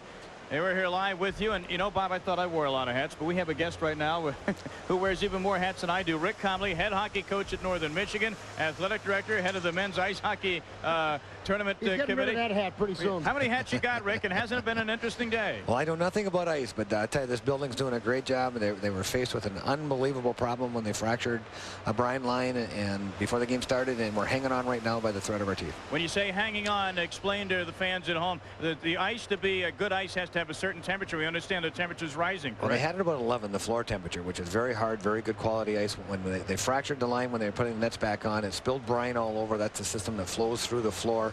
They had to shut that off in order to plug it, and then they plugged it with a quarter and some putty, and now the floor temperature has risen to almost 23, and that's why you see it very wet. In fact, they've dry shaved it the last 2 times. They've not put water on the ice because it won't set.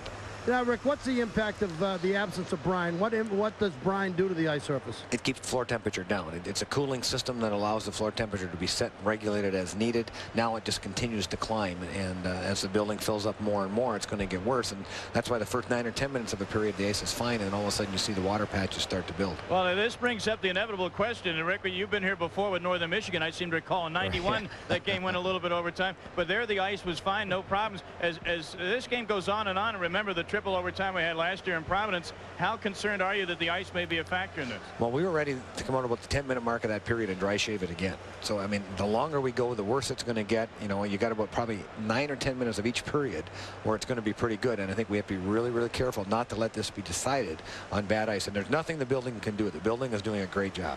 Okay, Rick, thanks for joining us. And we understand the repair crews are ready right after this game is over. They're going to jump in there and do what they can to fix that problem. It's right around one of the goal lines. Fix it in time for tonight's second semifinal.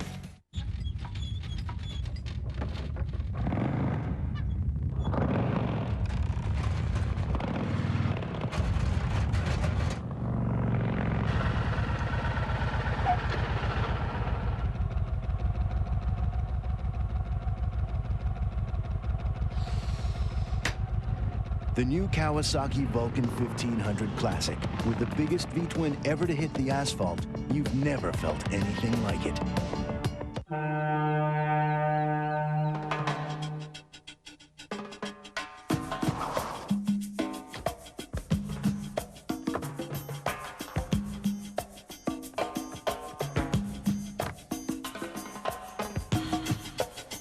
Excuse me. Can you drop this back there? Where? In Nebraska.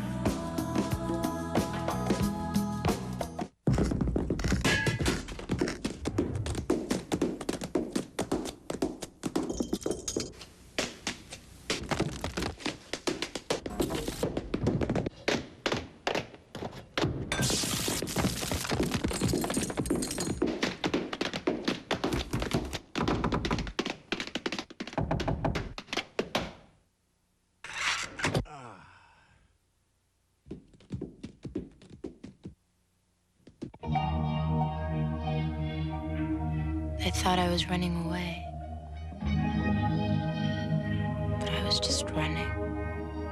Through the night. Into the light. All I could see was you. No beginning, no end. Escape. Calvin Klein. Welcome back, everyone, to Cincinnati, Ohio. We're going to overtime. The Vermont Catamounts and the Colorado College Tigers tied up at 3. That was an exciting second period as Colorado College's Bryan Swanson from, third period rather, Bryan Swanson from Jason Goodmanson. Now this is Goodmanson. Watch this play. Watch right here. This is a one-on-one play. Goodmanson on the one-on-one, and this is where the defense breaks down for Vermont as Goodmanson makes a tremendous individual effort play, makes a shot on Thomas. Thomas leaves the rebound out there, and Bryan Swanson whacks his 26th of the season in. That was at 3:09. Then for the University of Vermont, their second, third, and fourth lines have been struggling to penetrate all game long, but they penetrate here as Phil Eberle out of Mahwah, New Jersey gets an assist from Matt Johnson. Puck comes across the front of the net, and he gets his 9th of the season. Huge goal for the University of Vermont because at 15:23, that tied it up. But maybe the play of the game was the outstanding goaltender Tim Thomas's play on Peter Geronazzo. Peter Geronazzo, 35 goals on the season, 21 career game winners off the backhand. Can't quite get that backhander up, and Tim Thomas pokes that stick out, disrupts the shot of Geronazzo, and that kept this thing preserved. The 3-3 tie. Vermont's going on to the third period with a chance to win it, and Geronazzo had a great chance to win it right there. And Vermont with the better of the play as far as shots on goal in the third period, because overall now, Bob, they have a 7-shot lead. Faceoffs are in favor of Colorado College, however. Yeah, that statistic right there, that face-off statistic is a key statistic in the game, and I'll tell you what is hurting Vermont. The 30-20 differential, but they are down. They have lost 9 out of 10 face-offs in Vermont's offensive end. In other words, when Colorado College is winning 9 out of 10 face-offs in their defensive end, that differential really kills Vermont because those are all possession opportunities in front of your opponent's goals. Those are going to be key in this overtime period. You have to win offensive zone face-offs because so frequently overtimes end on a face-off in zone. Well, the Tigers and the Catamounts getting set for sudden death overtime. Which team will score and get to the national championship game? And will the ice be a factor? We'll be back in a moment.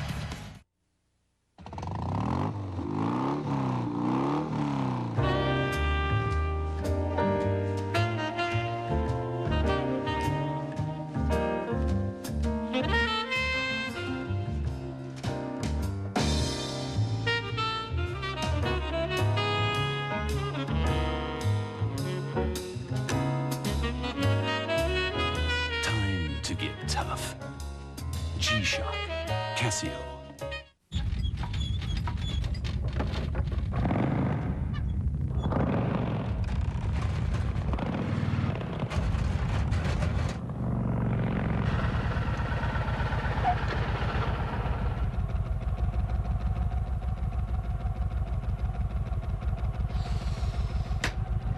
The new Kawasaki Vulcan 1500 Classic. With the biggest V-twin ever to hit the asphalt, you've never felt anything like it.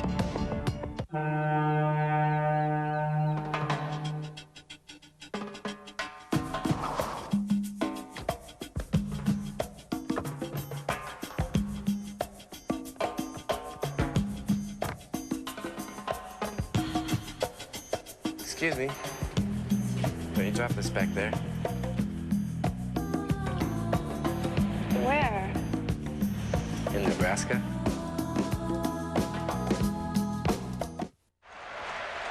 Last year, the first semifinal game in Providence between Michigan and Maine ended up being just the second longest game ever played in college hockey.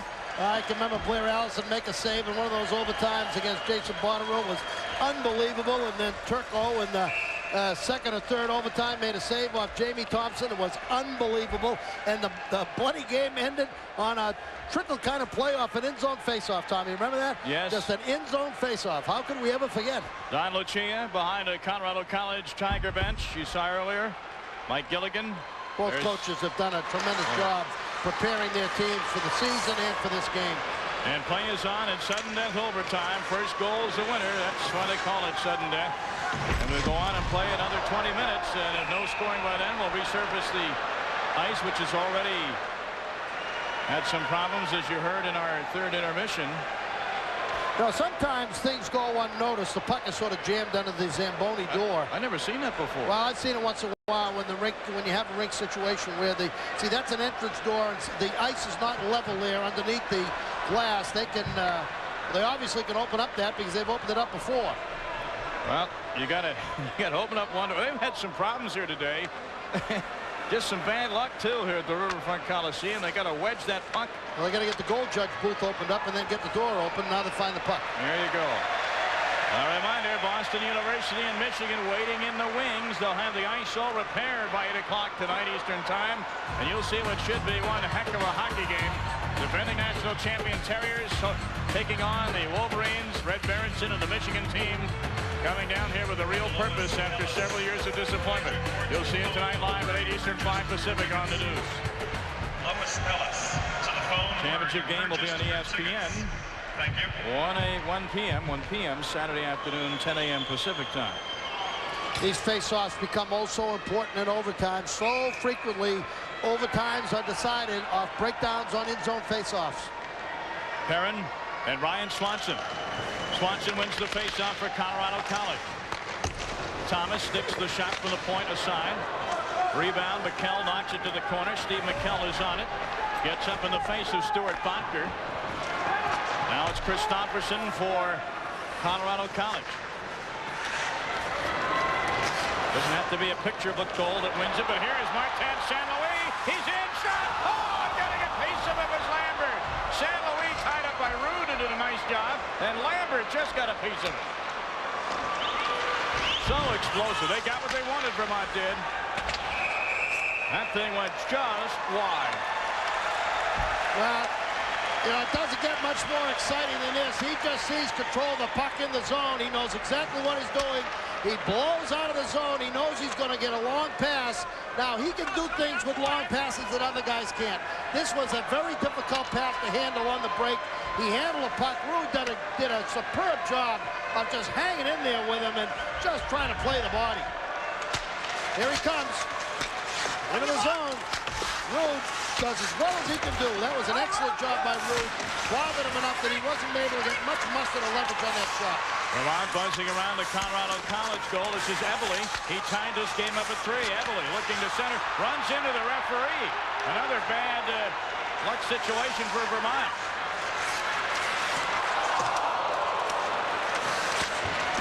Finally, Colorado College clears the zone.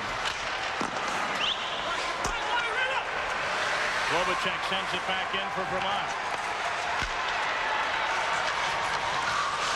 Hartnell at center. They couldn't get the pass to him. Scott Swanson clears it to center. Vermont right back on it as Colorado College gets some fresh bodies out there. Oh, Swanson falls down. Turnover. Vermont. Oh, and just failing to get a stick on it with Stelgis. Matt Stelgis, 27. If he gets a stick on it, the game's over. He's in a hero in Burlington for the rest of his life. He got that one in. Loose puck at center. Eric Rude, he'll skate into the Vermont zone. Rude threatening the goal, sends it in front, but it is swept aside and back out to center. We're in sudden death overtime. Calvin Elfring. Routine shot. Although, is there any shot that's really routine in extra time? Elfring. Just chips it into the corner. Colorado College will chase. Eric Perrin gets there first. Geronazzo chops at it. Puck is loose at center. San Luis. Poke checked away there nicely by Elfring, but San Luis trying to get it to Perrin. Hucked over his stick. Ruud fans on it. Eric Perrin is on it. He's got J.C. Ruud in the slot. He can't get it to him. Perrin has it poke checked away just enough, but he couldn't keep it in his own. Christopherson at center. Bodker dumps in. Nobody there, though, for the Tigers. Ice seems very slow. And you can see some water starting to form on top of the ice. Again, problems with the cooling system. A fracture of one of the tubes that's filled with Freon before the game. They did a great job just to get this ice in shape to play the game this afternoon. And hopefully they'll have enough time to fix it permanently before the game tonight. Here's Evelyn. Hartnell dumps in behind the Vermont goal.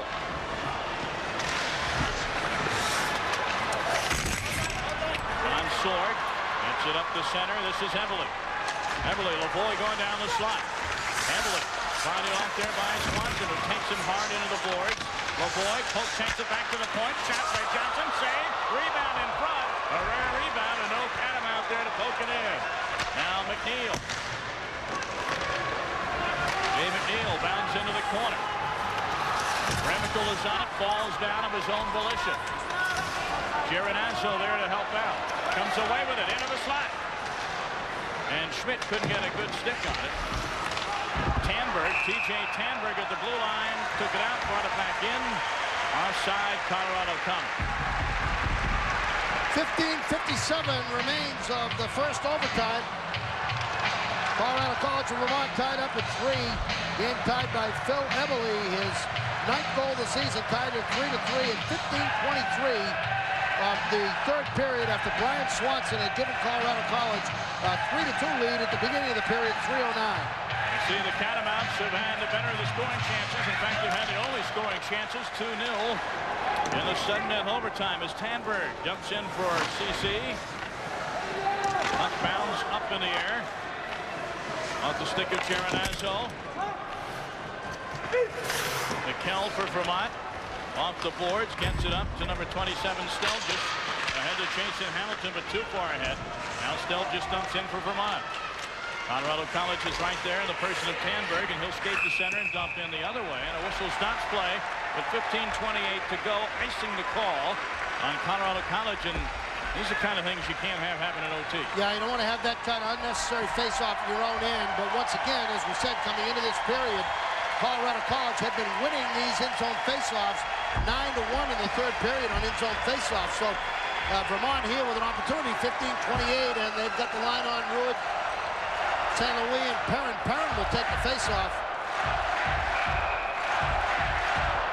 Perrin with Ruud and San Luis also there. Holman and Jan Klobuchar. Yeah, they leave San Luis back where the defenseman would normally play. The back man, he gets back up inside pretty quickly. Face-off won by Colorado College. There at the center, San Luis is on it. Cross ice for Eric Holman. Perrin gets it up to San Luis.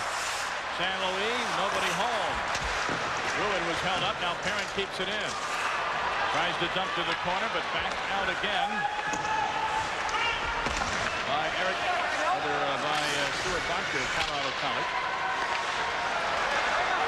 Jan Klobuchar. Off the boards, too far ahead for J.C. Ruud. Oh, it's loose, and Hartnell racing for it. Vermont gets there first. Holman beat Hartnell to it. Now to the legs of Elfring. Good job, centering pass in front for Ruud. Good job by San Luis, who beat Elfring to the puck. What an effort by San Luis. Wow. Now it's Hartnell for Colorado College. McNeil cuts to the net, but the puck won't join him there. Holman is on it. Off the boards, dribbles out to center. Puck is rolling on edge. Chad Remical dumps into the corner, but he's cut off. Now it's Jay McNeil looking for possession. Puck is hard to control in this ice that is getting warmer by the minute here in Cincinnati. Here comes Vermont, 2-on-2. Eberle is in alone, shoots, and the save by Lambert. Well, he had time, rushed it a little bit, got impatient there. Wow, Colorado College dodging the bullet. Jason Goodmanson at center ice loses control. Now it's on the stick of John Sword. Dumps into the corner, Needham. Which one will advance to the title game Saturday afternoon? And offside to call on Colorado College with 13:35 to go in the first overtime. See, what happened on this heavily break, Tom, is that he was really out of fuel at the end of this shift. He was tired, and he didn't have much left. And that's the reason, I think, when he gets his feet on the inside, it's a beautiful setup as Lavoie comes down, they converge. He's got plenty of time. Looked like he's going 5-hole. On replay, you see that again. You see what he's looking for. He was looking 5-hole. That shot looks much better on replay than it looked from up here. He had a good idea of what he was doing. And the goaltender, John Lambert, just did close those pillows in time. Looked like Lavoie had a good amount of room there. Well, that was heavily up. And Lavoie, the defense, once again, when they've had trouble, their defense is misplayed the defensive end. That time they double teamed Lavoie, left Emily wide open. Here's Geronaz over the loose puck. And Tim Thomas breaks up the centering pass himself. Sends Vermont out to center. Neil Patterson trying to set up a play. In the slot, takes the shot, save. Cool and calm, John Lambert comes out to Pavel Mavrod at the left point. He dumps in. Rude along the boards, trying to control it. Colin Schmidt does clear at the center. San Luis is on it. Martin San Luis. Chaps at it. He's taken down by Geronaz. No penalty there. Here comes Eric Rude. He's all alone as the Tigers are in a line change. So Rude carries in all by himself. Why not? Double teamed off the puck. Center a 2-on-1. Perrin gets over to J.C. Ruud. Backhand. Couldn't get a handle on it. Never got a shot away. Maybe the ice had something to do with that. Got pass a little bit behind him. Now Colorado College breaking the other way. Stuart Bunker centers in front. Oh, my gracious. Jason Christopherson. And Thomas somehow got a hold of that. Well, Christopherson, boy, I tell you, he gets a great feed in front by Butler, and he misfires on the shot.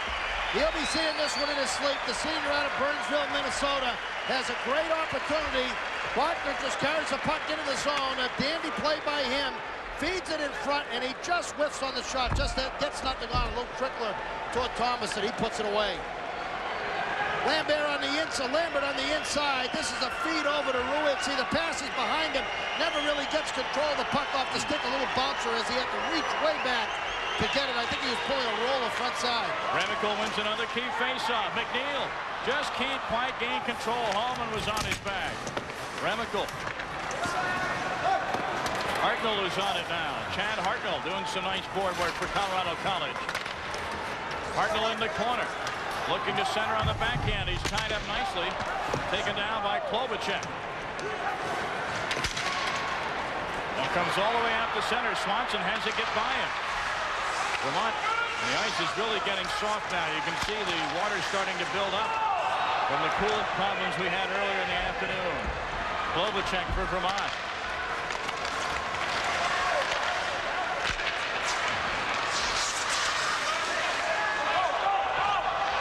Understand at the 10-minute mark, which is about a minute and a half away, they're going to check this ice here and see if any resurfacing has to be done. Elfring chips it out to center. Goodmanson almost got by the defense. Vermont setting it in the corner. Elfring behind his own goal. We played 9 minutes of sudden net overtime. Still tied at 3. Vermont little chip shot goes wide to the near side. Matt Stelgis, another chance to be a hero. Now it's Elfring.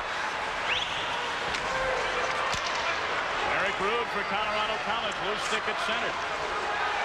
Tigers get some new bodies on. Butker behind the goal. Taken out of the play nicely by Sorge of Vermont. Loose puck at center. It's caught up to by Vermont. San Luis. Looks to set up, got lots of room from the point, skates in, takes the big slapper, but it's blocked nicely there by Bryan Swanson. Timed that block perfectly. You know, sometimes instead of crowding great players, they give them more room, and that time they just back off. San Luis goes the shot from way outside, deflected. Eric Perrin at the blue line. Oh, a nice shoulder by Perrin on Bryan Swanson. Into up getting possession, putting a shot into the zone. San Luis. Swanson. 10 minutes to go in the sudden net overtime. Great game. Ice cannot be said to be in great condition. They're trying their best here. Remember, both teams got to deal with this. Hartnell dumps behind the goal. Lambert leaves it for his teammate. Scott Swanson. Needham off the boards. Loose at center. They'd like to check the ice. They can't get a stoppage of play here. Yeah, this has been a very cleanly played game, too, by both teams. Well officiated, you know, no cheap shots at all. Some very few penalties, but clean physical play by both teams. Reflection on both coaches. No penalties at all in the third period or the overtime period, so we played over 30 minutes of hockey with nary a penalty being whistled here. College just dumps into the Vermont end. Going back for it is Simon Tremblay. This is Tremblay. Too far ahead for Eric Lundin. Elfring tried to hit a breaking Geronazzo, but icing will be the call on Colorado College with 8:58 to go here in the first sudden death overtime.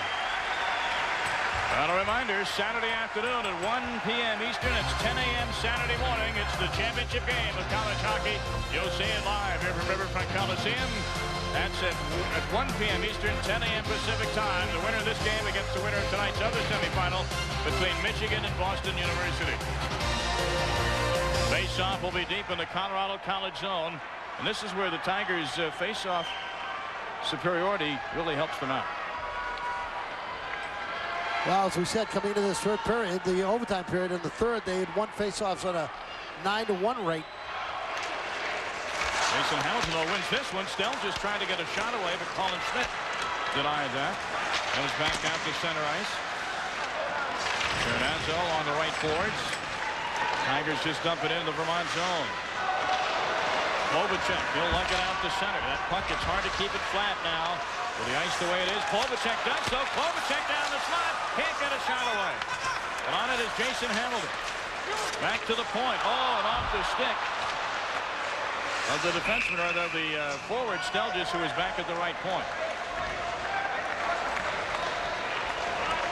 Well, the big guy, Povacek, Jan Povacek from Duby, Czechoslovakia, played with the Victoria Warriors in the British Columbia Junior Hockey League, but actually prepped for Vermont at North County Community College, a 2-year program at Saranac Lake. Great breakthrough there as he uses the body effectively, but just right at the end can't control the puck, just as he's about to get a shot off on goaltender Lambert.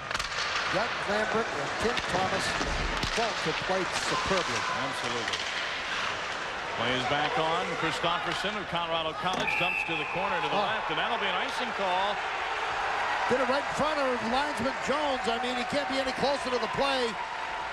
Several years ago, they really had a point of emphasis on the rules that shadow dump in when you're in the shadow of the red line, and making sure that you are on the red line, stick us on the red line when you dump it in. Referee linesman Jones was right there and called the icing. 8:15 left in our first sudden death overtime. If there's no scoring here, they'll resurface the ice. We'll have another intermission and another overtime. Martin St. Louis keeps it in the zone. Winds up, takes the shot, hits traffic in front, and Scott Swanson is able to clear it.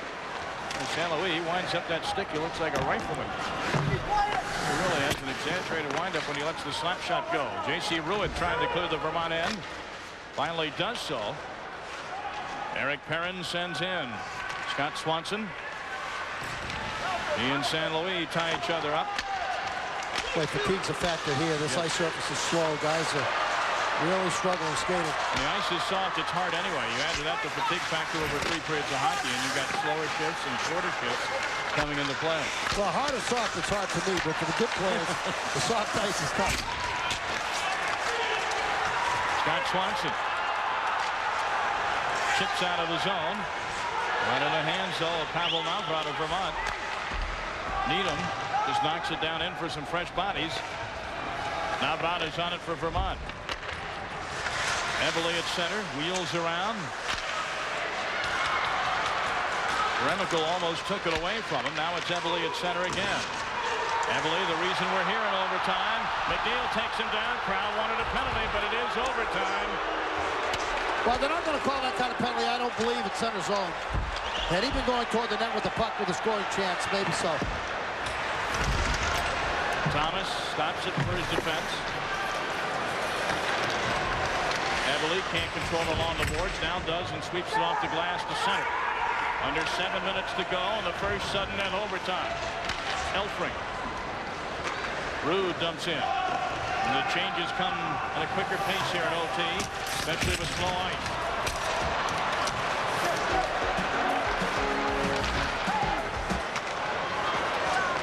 Colin Schmidt behind the goal. Loses his balance, falls on it, and I think we're going to have a face-off. No, it comes loose. That comes loose. Goodmanson tried to control it, could not for Colorado College. Stelgis. Matt Stelgis skates in, tried a little chip pass over there to Patterson, no go.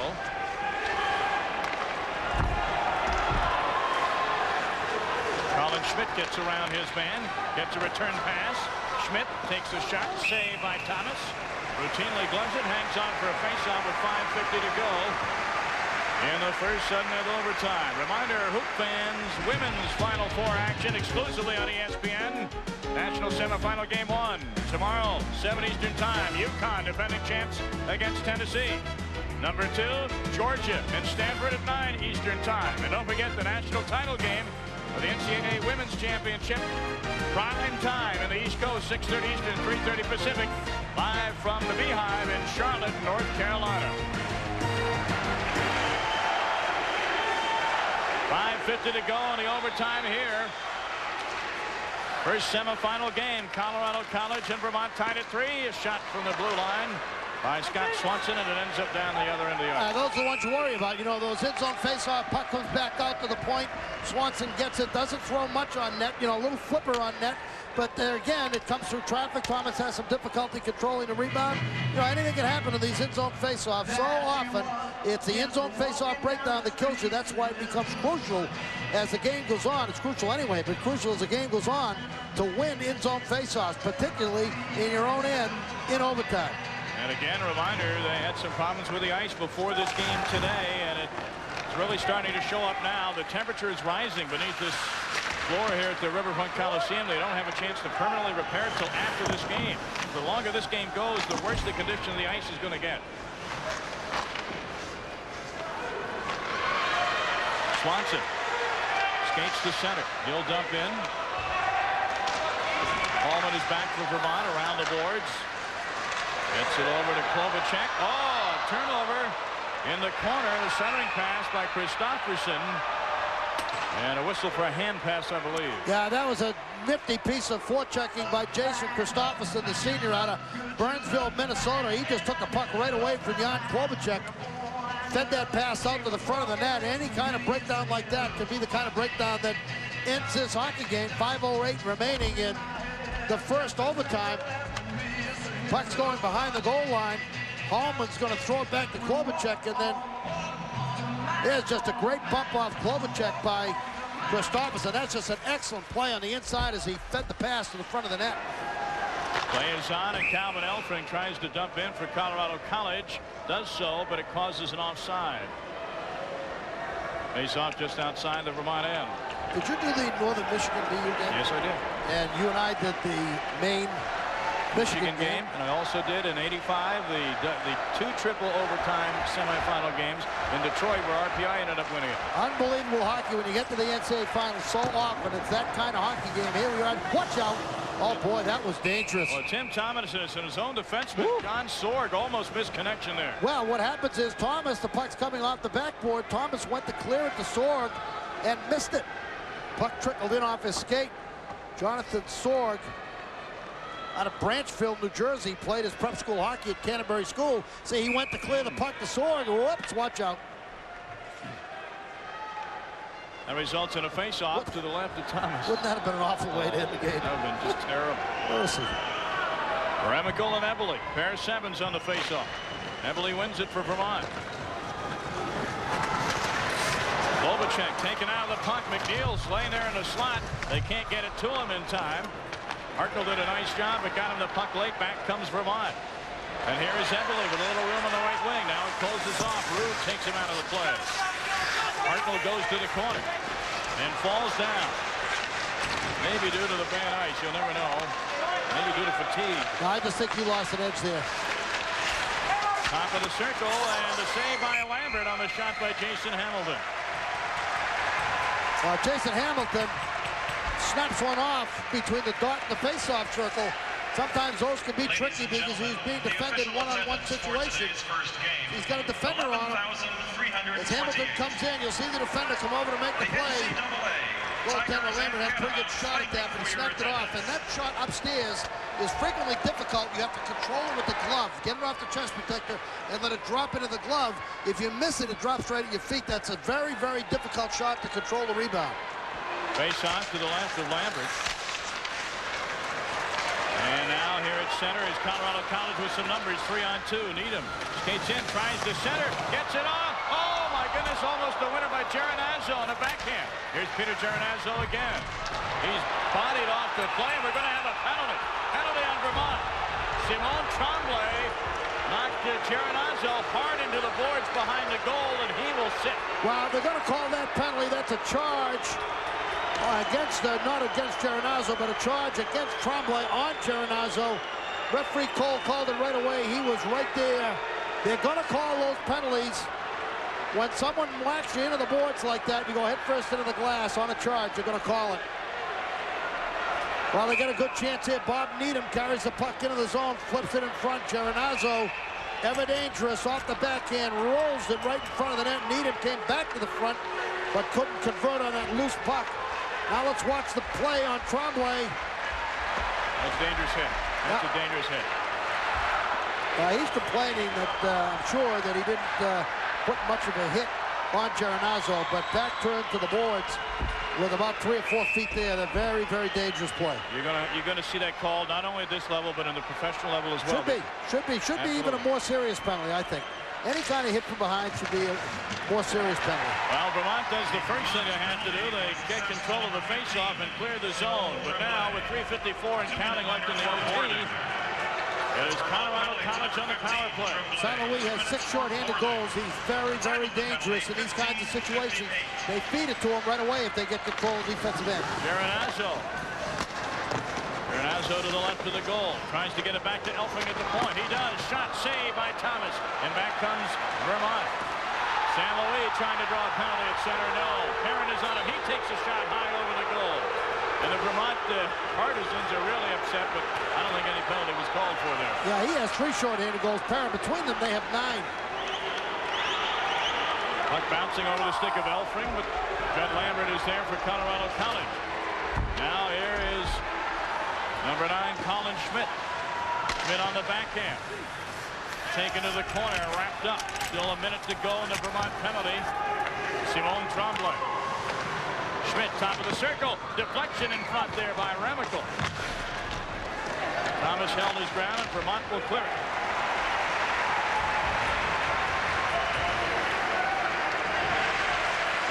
Seconds left in the manpower advantage for Colorado College. Oh, Goodmanson with another good rush. But the problem with that play was it was offside. Off on the right side, Goodmanson really came down the line effectively, but Swanson snuck over the line as he made his little move at the blue line. You got to make the move when you cross the line. He put Swanson offside on the right. Most often, it's the puck carrier's fault when the play goes offside. Occasionally, it's the guy without the puck, but most of the time, it's the puck carrier making a slide move or a dangle move at the blue line and puts a play offside. You can see Pools now in standing water at center ice from our vantage point. We're up high. Maybe you can't see it at home on the television with the cameras at a lower angle, but the ice is far less than perfect. The hockey's been almost perfect. It's been tremendous. Goodmanson. Thomas out to put it around the boards, but not out. Bryan Swanson and Scott Swanson playing catch. This is Bryan Swanson with it. 20 seconds to go in the power play, but off the skate of a Vermont defender, Stelgis, and out to center. Yeah, he was trying to feed it over to Goodmanson. Gave up the simple play, trying to make a cross-ice pass, and ended up kicking it out of the zone. Goodmanson, a pass off the boards to himself. Remical trying to make a play. Now it's McNeil and Remical. Remical, top of the circle, winds up and fans on it almost, and Vermont does clear it to center. And Hamilton just dumps in to waste the rest of the penalty. So Vermont's killed off the penalty here in OT. Even though icing on Vermont, the penalty had expired before that sweep for the punt, but they'll take it. 1:54 to go in the first overtime. I got to ask you, Bob, the condition of this ice, do you think it can take a second overtime? Well, I'm not sure what the options are. I think save something else. They're going to try to get this game in a regulation amount of time within the time frame available. I mean, obviously they could stop the game and continue it before the night game after they fix the ice. I mean, that's an option. You obviously could stop this, fix the ice, and a couple hours later play it before you play the night game and put the night game on later. Oh, off the post, Elfring with a shot. It beat Thomas, but a hit off the post and a whistle. And we're going to have an interference penalty call, I believe. Boy, I tell you, that was a clanger off the pole by Elfring. Penalty's going to be on Colorado. That's right. Going off is number 22, Jason Christopherson. 2 minutes for interference. Interference in front of the net, Christopherson. Those in-zone face-offs, they're killers. They can put this game lights out in a moment. No chance at all. Thomas never saw it. Clanger off the near pole. Goaltender's best friend is the best friend of the Vermont Catamounts. Boy, oh boy, they continue to lose those face-offs. That face-off differential continues to expand on Colorado College's part.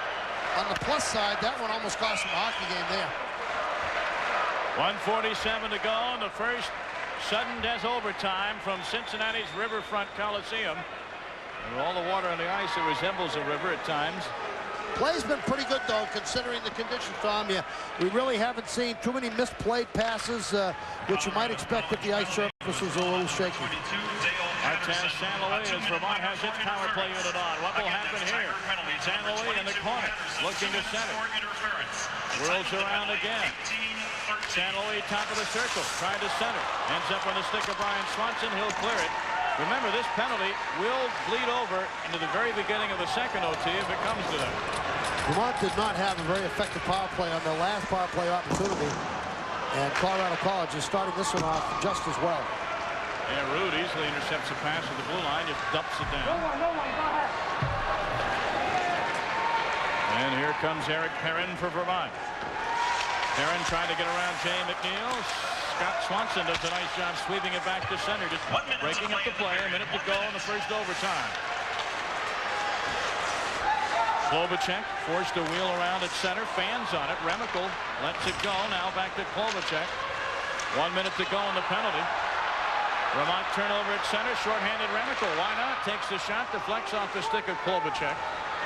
And nothing doing for Vermont on this power. Well, that was a sign at center ice and having some trouble moving the puck. They misfired a couple of passes. J.C. Ruitt skates in. Ruitt goes wide. Ruitt, he's in. Behind the net, trying to center. I thought he had room to take a shot. Didn't go that way. Bryan Swanson carries the center for Colorado College. Swanson 1-on-2. Swanson into the corner. He's doing a great job wrangling the time off the penalty. The puck lies there for the Catamounts.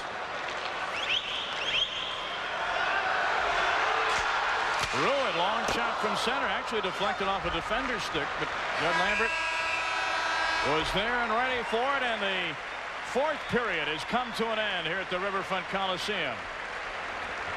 And we have nothing to choose between Vermont and Colorado College. 3 for the Catamounts, 3 for the Tigers. Back with our intermission again in a moment.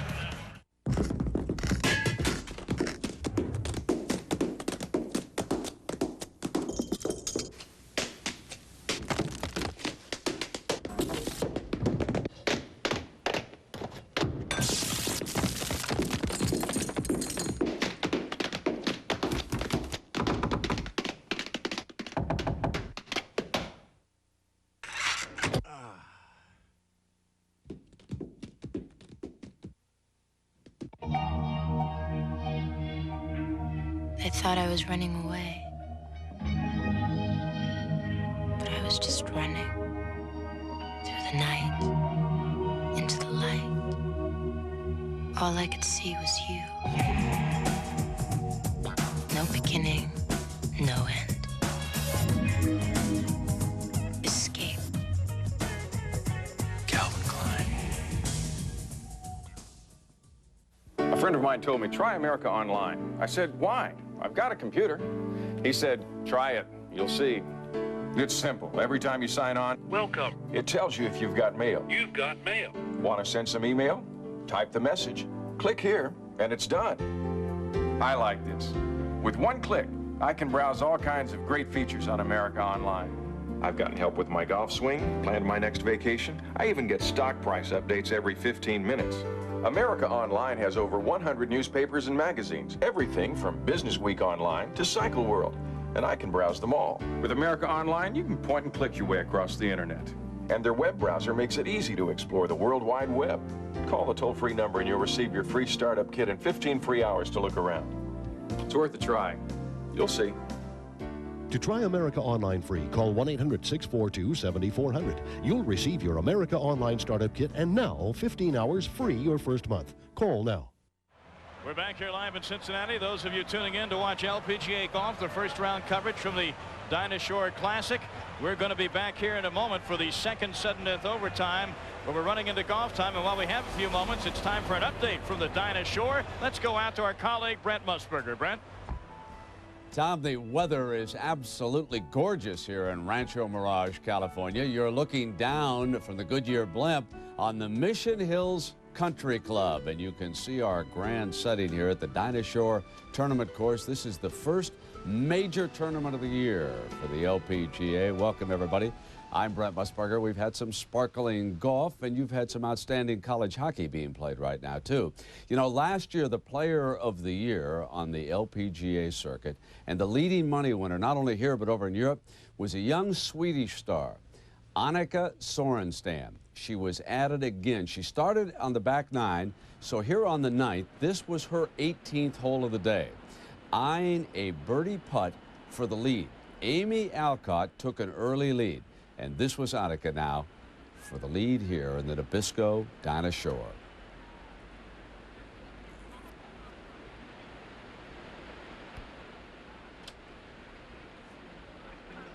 Steady nerves and into the lead. Annika Sorenstam at 5 under at the Nabisco Dinah Shore. Let's take you through, show you everybody in the field.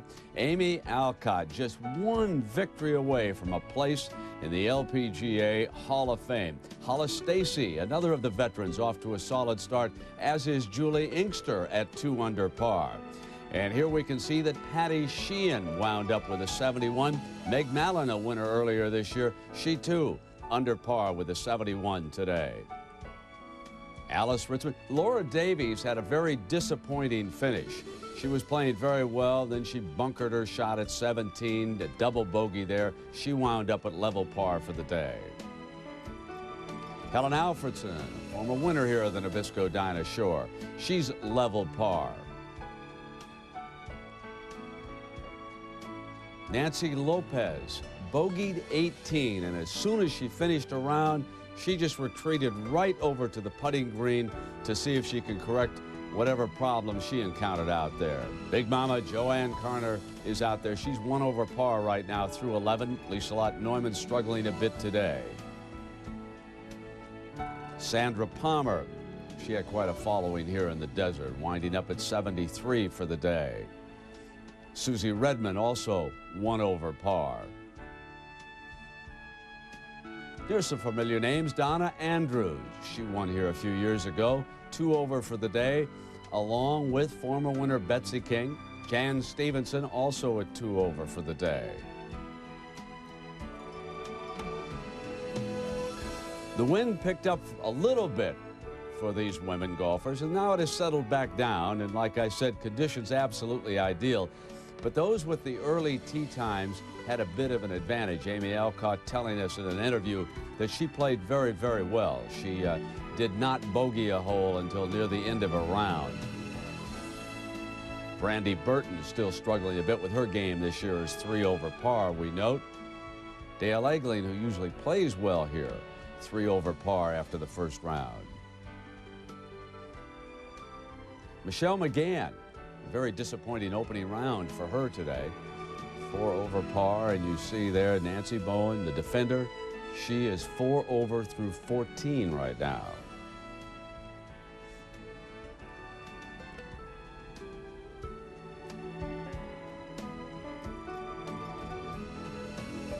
Lori Merton, one-time U.S. Open winner at 6 over par. Cindy Rurick, a very disappointing opening round. And many in the crowd were delighted to see Kathy Whitworth outplayed, even though she's having some problems right now. In these conditions, it's great to see the Hall of Famer. Now, because of the problems we encountered today with the hockey runover, and the Final Four brings you a lot of excitement in the NCAA arena as far as the hockey game is concerned, we're going to expand our coverage tomorrow of the second round. We're going to come on the air at 2:30 Eastern time. So this is a change in the schedule on ESPN2, and we will go for 4 hours to 6:30 Eastern time. So we will have extensive coverage of the second round for the Nabisco Dinah Shore. The Stars have come out. This the first major of the year. And Tom Ease, it looks like we're going to have a great tournament. Annika Sorenstam is the leader. Let's go back to you now for more hockey, Vermont and Colorado College. Thank you very much, Brent Musburger, for that update from the Dinah Shore LPGA Classic. Updating here, we're getting set for the second sudden death overtime. Vermont and Colorado College. It's the National Championship Semifinal Game 1 in a moment.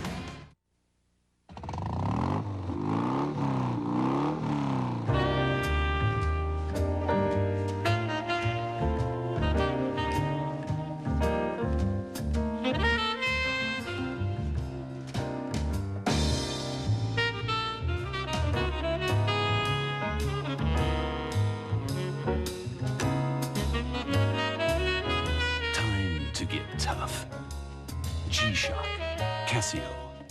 Sound the alarm and the brick set spikes the bomb. Blowing up the spot like I was Nitro Bliss. And who's supposed to knock me out position? Chris? KRS-One comes with strike 2 and Shan is through. Second strike, Shan sees triple sprites within his eyesight. At strike 3, lyrical verse dispersed to obey your thirst. To earn this uniform, it takes years of practice. Or play the under the cap game with 1 in 6 chances of instantly winning free Sprite and Sprite Dream Team stuff. If you don't stay up with the computer revolution, you're just going to be left in the dust of your competitors. In today's PC world, you must be PC Worldly. PC World magazine is the most important resource you can have.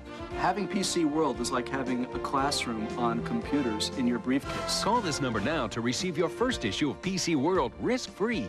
I'd recommend PC World magazine both to novice users and to highly technical people. If you call this number now, you'll not only receive your first issue of PC World risk-free, you'll also get this unique Internet Glossary mousepad, a handy reference guide to terms and definitions used across the net, free with your paid order. If you like your first issue, pay just $19.97 and receive 11 more issues of PC World. That's 12 issues in all. Save over 66% off the cover price or cancel and owe nothing. There's so many products out there, and PC World just helps me cut through the clutter. Call now for your risk-free issue and get the Internet mousepad free with your paid order. PC World is everything you need to become PC Worldly. Start today. If you like overtime excitement, you come to the right place. This is Game 1 of the National Semifinals, NCAA Division I Men's Hockey Championship. And the Catamounts of Vermont and the Tigers of Colorado College going at it. I'm Tom Mees with Bob Norton. And if it wasn't for Mr. Everly of Vermont, we'd all be home by now. But people in Burlington, they don't care. Well, Ernie Banks would love it here, I'll tell you. Now, the longest semifinals, you and I have been to a few of these, Bob. But last year, of course, the triple overtime game, the longest semifinal ever played, Maine defeating Michigan. That was a little different in terms of it was a bit of a goaltending show in all the overtimes. And now that game, RPI, that was with Darren Pupa and Adam Oates were on that RPI team. And was Brett Hull playing for Minnesota Duluth? That's probably about Brett Hull. I can't remember. No. I was a mere child. No, it was Tony Herkus, I believe. With Tony Herkus was on that team, a mere child. Mike Surdich was the coach. And Providence and BC, that game also went triple overtime. Both the semifinals in Detroit that year in 1985. And I'll tell you, with this event, the way it's going every year, I ought to work by the hour. It'd be more worthwhile. Well, it's been a great hockey game. Certainly a game of some ebb and flow. But that period, that first overtime period, except for late in the overtime, I thought that it was the first time tonight that there were extended periods of time where Lake State, Vermont outplayed Colorado College. Most of the game, Vermont's had spurts, but Colorado College, when there's been any sustained pressure, they're the ones that sustained it. But the first half of that overtime, for sure, I thought Vermont had the advantage in possession time and the advantage in opportunities over Colorado College. Well, Colorado College came within an ant's eyelash of ending this in the first overtime, as Tim Thomas, who's been great in goal today for the Catamounts, was cleanly beaten but had some help from his old friend, the goalpost, to his right. And you can hear the shot clang off the post. Let's listen. Well, actually, you don't hear it, but you can see it. Thomas knew the puck was behind him, and that's the kind of play that kills you in an overtime, and we say it over and over again. One of the things that has absolutely hurt Vermont in this game, in terms of it being a 3-3 tie, and it hasn't been much they've done wrong, they have really been poor on faceoffs. We started that period with a 10 faceoff differential, wins and losses, Colorado College on the plus side, 9-1 in the offensive end. That's a lot of minutes. Martin St. Louis, the junior captain, and he and his opposite number, Rude, for Colorado College, Eric Rude, they're consulting with the officials, and I got a feel that it has to do something with the playing surface and the way things are going to be called and whatnot.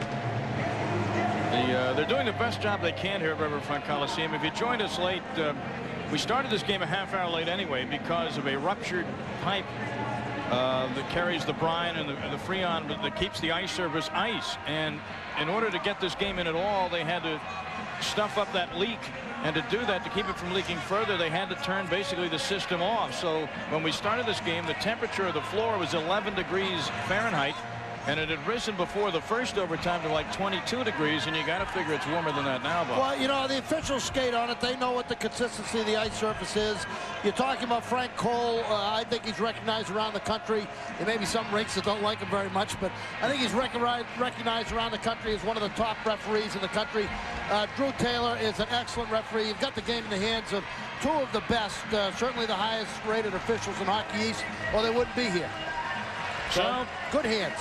The Catamounts and the Tigers get set for the second OT. Now remember, still 13 seconds left on a penalty to Colorado College's Jason Christopherson. That's the good news for Vermont. The bad news is that they have the face-off at center, and they probably won't get a serious scoring chance early. See, I think what the officials did, but they're doing a 10-minute overtime here, is I think what they're going to do is switch sides at the end of 10 minutes and check the ice out at that point in time. So at the 10-minute mark now, if there's a breakaway at the 10-minute mark, the whistle blows. It's just like the end of the period. The breakaway doesn't continue. At the 10-minute mark, when that clock runs down, that period is over. And that's what the referee was explaining undoubtedly now to the team captain, so everybody knows the rules. Power play for Vermont. They have a few seconds left. Face off to start the second sudden death overtime. Those of you tuning in to watch the LPGA golf, we're sorry, but we're not done here yet. Martin St. Louis skates into the slot for Vermont. And as you may have heard Brent Musburger say, they will expand the coverage on the Deuce to 4 hours coverage beginning tomorrow afternoon at 2 o'clock instead of 3. Now that was icing because the power play advantage of Vermont had ended. The last two power plays, Vermont has been guilty of overcarrying the puck. And you just saw St. Louis there. He didn't do very much wrong, but over the last part of that first overtime and right here at the beginning, overcarrying the puck a little bit out high. And what Colorado College has done effectively is don't give them room. Come out and press them. Press them. Don't back off them. Eric Perrin takes the draw with Bryan Swanson, and Swanson wins it for Colorado College. Rude knocks the puck out of the zone. 9:33 in this 10-minute segment of overtime. We may need another resurfacing if nothing's been decided in the first 10 minutes. That remains to be seen. Well, you have to watch for bare spots, too. That's also dangerous. Spots where the ice wears away. That's what's, you know, slow ice isn't going to hurt anybody. A bare spot will. Martin St. Louis dumps in behind the goal. Judd Lambert lets it go. As Vermont's in a line change, everybody, defensemen and forwards. And Rude is allowed to carry to center. People holding their breath in Burlington, Vermont, and Colorado Springs, and a lot of places in between. Next goal wins it. Oh, a turnover. Shot taken, and right pad save, rebound. Tim Thomas is down there to save the day for Vermont again. Well, I think that was a water-induced turnover. They just couldn't get anything on the pass. And as a result, they left it right in the black hole, in the abyss, in the center of the ice. Watch what happens right here on the inside as Lavoie has it. He comes, loses the puck, and now trouble Colorado College has it. There's one cannon from the outside. On the inside's Hartnell again. McNeil had the first shot as he stripped it away from Eric Lavoie, and then Hartnell had the little backhander, couldn't get it by Thomas. Hartnell wins the faceoff. Scott Swanson left point. Boy, they keep losing it. Tim Thomas, though, saved the day again, sticks it to the corner, ends up behind the Vermont goal. Hartnell doing some nice work. Scott Swanson can't keep it in. Comes back out to center for Remical. Cross ice to Needham. Needham stopped at center ice, but Scott Swanson is there trying to penetrate the Vermont end and dumps in for a change. You can see the youngsters. See there again, you know, lost control of the puck. The wet surface here caused them to have difficulty controlling. Taking a quick shot there for Vermont was number 26, Matt Johnson.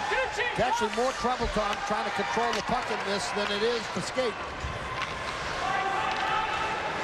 You can see the puck bouncing on edge. Very seldom is it lie flat at all. Makes passes tougher. Yeah, just saved Colorado College and icing right there. Back for Vermont, Jason Hamilton on the right wing. Tried to get it into the slot. Taken away by Jason Goodmanson of Colorado College. Goodmanson over to Rude. He's in. Rude through the slot. Over the stick of number 24, Peter Geronazzo. Calvin Elfring waits and dumps in. Allowed to skate out with it. Jan Klobuchar. Klobuchar is in. Klobuchar in the slot has it taken off nicely by Rude.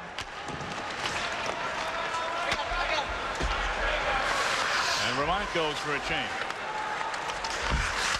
We played just about 3 minutes of the second sudden death overtime. We'll take a stoppage at 10 and see how things are then. It's deteriorating ice here at the Riverfront Coliseum. Another game scheduled for 8 Eastern tonight. The longer this game goes on, you never know about that one. It'll start on time. Right now, it's scheduled at 8, and we're scheduled to carry it at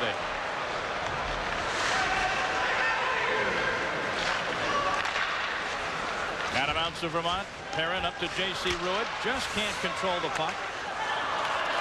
Hartnell at center. 3-on-3. McNeil the trailer. Hartnell's shot, though, lands harmlessly in the glove of Tim Thomas in the goal for Vermont. Faceoff's going to be to the left of Thomas, and once again, you know, you just have to be concerned about Vermont's inability to win any of these. There's 6:38 remaining in the first half of the second overtime. We've got a 3-3 score, just a few scoring chances for each team in the first overtime, but the repetitive nature of Vermont's losing faceoffs in their defensive zone, this concerns anybody that's a Vermont rooter. Another one. Scott Swanson back of the blue line. Little chipper in on Thomas, and those are dangerous. Thomas did get the pad on that one, though.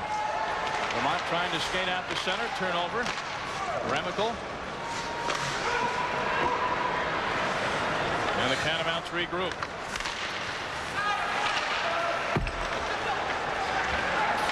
Eberle gets it up to number 18, Lavoie. Back on the stick of Needham. Now here's Hartnell. And a couple of trailers, but the back pass is intercepted by Vermont. Here come the Catamounts. This is Lavoie. Eric Lavoie taken down. Wanted a penalty, no dice.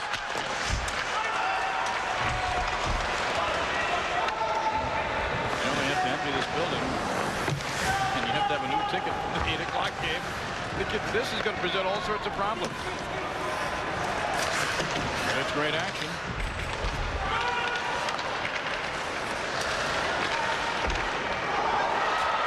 Good center, and Johnson catch up to it. No, rather Dale Patterson. He can't catch up to it. Stell just does, and a back pass to Patterson on the backhand. He fanned on it. Shoot the puck. In this situation, overtime, shoot the puck. Goodmanson, you can't be concerned with a perfect play now. Trying to make the perfect play there and lost it. Geronazzo with a shot just wide, stick side. Boy, he had it. Back out to Rude, and his shot is deflected wide. Action starting to pick up. Elfring. Goodmanson saved Thomas.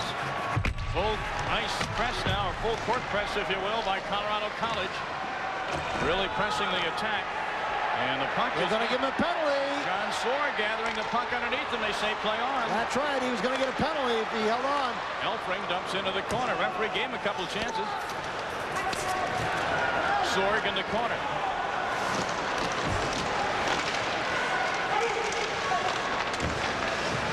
From From the point, Thomas deflects it. No Tiger there, and so Vermont is able to clear it for a change.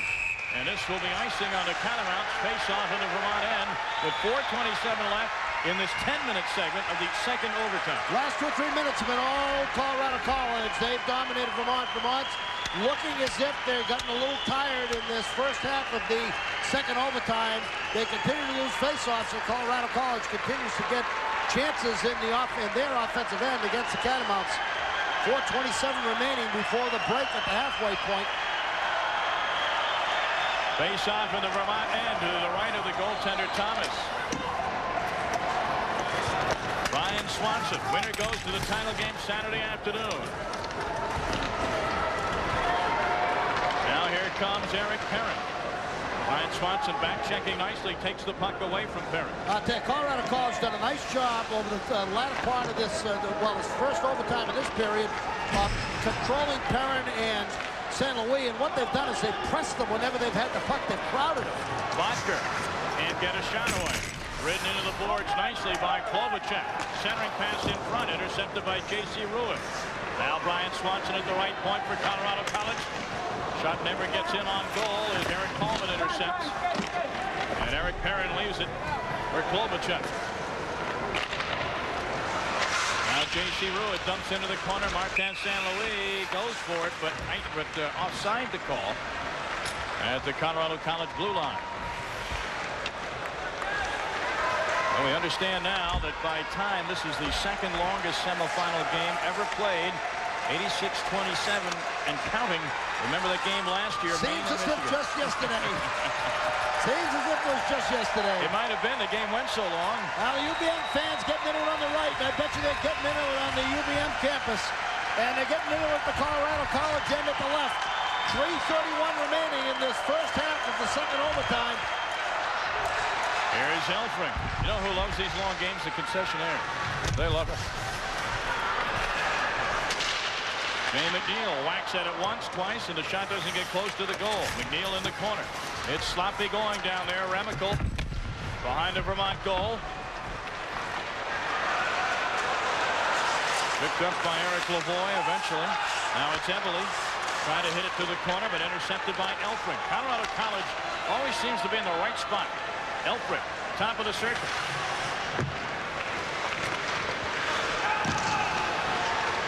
Puck comes out to the point, and Vermont allowed to skate out with it. Lavoie. Now it's Rude. Tim Thomas backhanded to the corner. Nowhere near escaping the zone. Vermont will have to gain control, and they do. Now it's Scott Swanson for Colorado College. Oh, loose puck, turnover, shot, save, rebound, and it's covered up. Lambert covered up the shot by Stelgis, and he's had 3 or 4 chances in OT to be a hero. Well, it's just the kind of break that usually ends things like that. Stelgis has the first opportunity. Steele coming across the blue line. Watch it, they just work it along the puck, a little back pass. That sends Stelgis in from Patterson. Stelgis snaps one off. Referee Cole had blown the whistle before Hamilton came in to take the late whack at it. There's the shot by Stelgis. He's had the best opportunities in this game. Vermont wins the faceoff. Shot taken there by Dale Patterson. Bounds out to the corner. Back out to center. Catamounts trying to get onside, and they do. Swanson catches up for Colorado College up to Colin Schmidt. Schmidt with a little bit of room to roam. From center. Long one in on Thomas. Rebound in the slot. Nobody home. Schmidt couldn't get there, and Swanson has it at center. And puts an entrance pass offside. Face off. Come outside the Vermont end. One of the things that Colorado College has been much more attentive to as this game has gone on, they realize that as soon as Vermont gets control of the puck in their zone, they look deep right away. And Colorado College has done a nice job. That time they were right on St. Louis. Done an excellent job of picking up Vermont's forwards when they try to break on change of possession. 1:58 left to go in this 10-minute segment. Martin St. Louis on the backhand. And making the save and covering up so carefully is Lambert.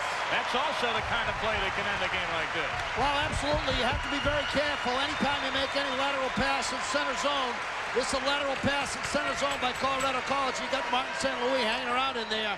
Very, very dangerous kind of play because he has great sense, great anticipation, and he's able to make a play when none seems to exist. Look at him use the body there and still get enough leverage to get that shot off. St. Louis with another shot. Eric Perrin on the rebound, but it hits a pile of defenders in front of the goaltender Lambert. Still stays in the Colorado College zone. And now the Tigers are on it. 1:38 left to go in this 10-minute segment. Off the stick of Christopherson. And the horn goes. They'll resurface again because of the condition of the ice. We'll stay with it, obviously, till its conclusion. Whatever that is.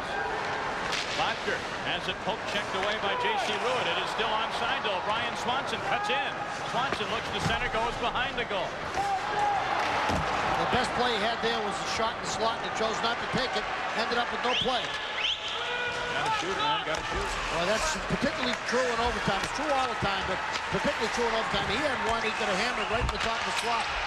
1 minute. 1 minute to play. Last minute of play in this 10-minute segment of the second overtime. Vermont picks it up and a whistle. That's a hand pass. Yep. Hand pass. Good call by referee Cole. That was an excellent call. Pass went to Eberle from Eric Holland on the left point. And the faceoff will come outside the Colorado College end with 49.2 seconds left in this first half of the second overtime. Doesn't get any better than this. I mean, this is the best it gets. You know, we're going to end up seeing almost 8 periods of hockey tonight. Didn't get the ice repaired in time. It's great. Yeah, this is tremendous stuff. I mean, we could actually have to work. Quiet. There's a turnover at center. Vermont, one last charge. Can they get a shot on goal? No. Watch out. Now Jay McNeil. He and Remical 2-on-2. McNeil to Remical. Back to McNeil. He's got room to shoot. Check. Oh, he hit the goal post. Rebound. Is it in? It's in. It is. Colorado College has won.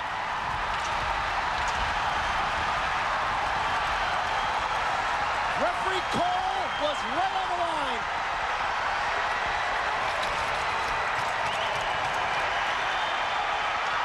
Vermont is hand pass, but the referees were right there. And the Catamounts of Vermont, in their first ever semifinal, are turned aside in overtime by the Tigers of Colorado College. Let's take a look at it. The referees are conferring down on the ice. This is Remical on the rush. It just had a look. It was a 3-on-2. Remical gets a little pass. Remical and McNeil. McNeil had it, then Remical puck is sort of hanging right there on the side. And behind the goal, it's Remical who taps it in. You know what they're saying? What they're saying is that the goal was off. They're saying that the goal was off. This is on the original rush. This is McNeil. Keep your eye on it. There's the shot. Puck goes behind. Remical's the chaser. Let's watch. Puck is right along the goal line. You know what they're saying? They're saying that McNeil grabbed it out of the air with his hand, Bob, and made a hand pass. That's the reason that St. Louis... That went off the back of goaltender Thomas from behind the goal line. Went off the back of Thomas from behind the goal line and went in the net. Now, that's a goal. The goal will stand. Martin St. Louis is still arguing with the officials in front of the scoring booth. But watch O'Neill. Watch his hand. The initial shot hits the post. And McNeil, watch the hand right there. Well, you see, okay, that knocks it. That's it. Still in off his body. Off his body, went off the pole, and then knocked in. It was a very tough call. The referees were right there on the spot. They made the call. The call stands. Vermont, the Catamounts, a great season. Now, 27-7-4. We have to see that 3 times to see how that play develops. You can't blame the referee. No, that's a goal. So the Colorado College Tigers have advanced to the national championship game of college hockey. They'll play in the title game Saturday afternoon at 1 Eastern time. After these commercial words coming up, it's women's basketball, the USA national team against the Ukraine. And we'll be back at 8 Eastern time with the second semifinal, BU and Michigan. If it's anything half as good as this, you won't want to miss it. Colorado College advances to the final. Don't miss a minute of your favorite sports action. With ESPN Net to Go, Motorola's new sports receiver. Score updates every 5 minutes, plus ESPN's breaking news and info. Carry NFL, NBA, NHL, baseball, and college action wherever you go. Be in the know when you're on the go. Call 1-800-910-ESPN. Don't get the classes I want. Won't graduate on time. Can't believe they're raising tuition. This is not working. But this will. Classes I need to graduate on time, and no surprises about tuition. Works for me. Call ITT Technical Institute at 1-800-942-0099. That's 1-800-942-0099. Fort Mill, South Carolina, where we are for the U.S.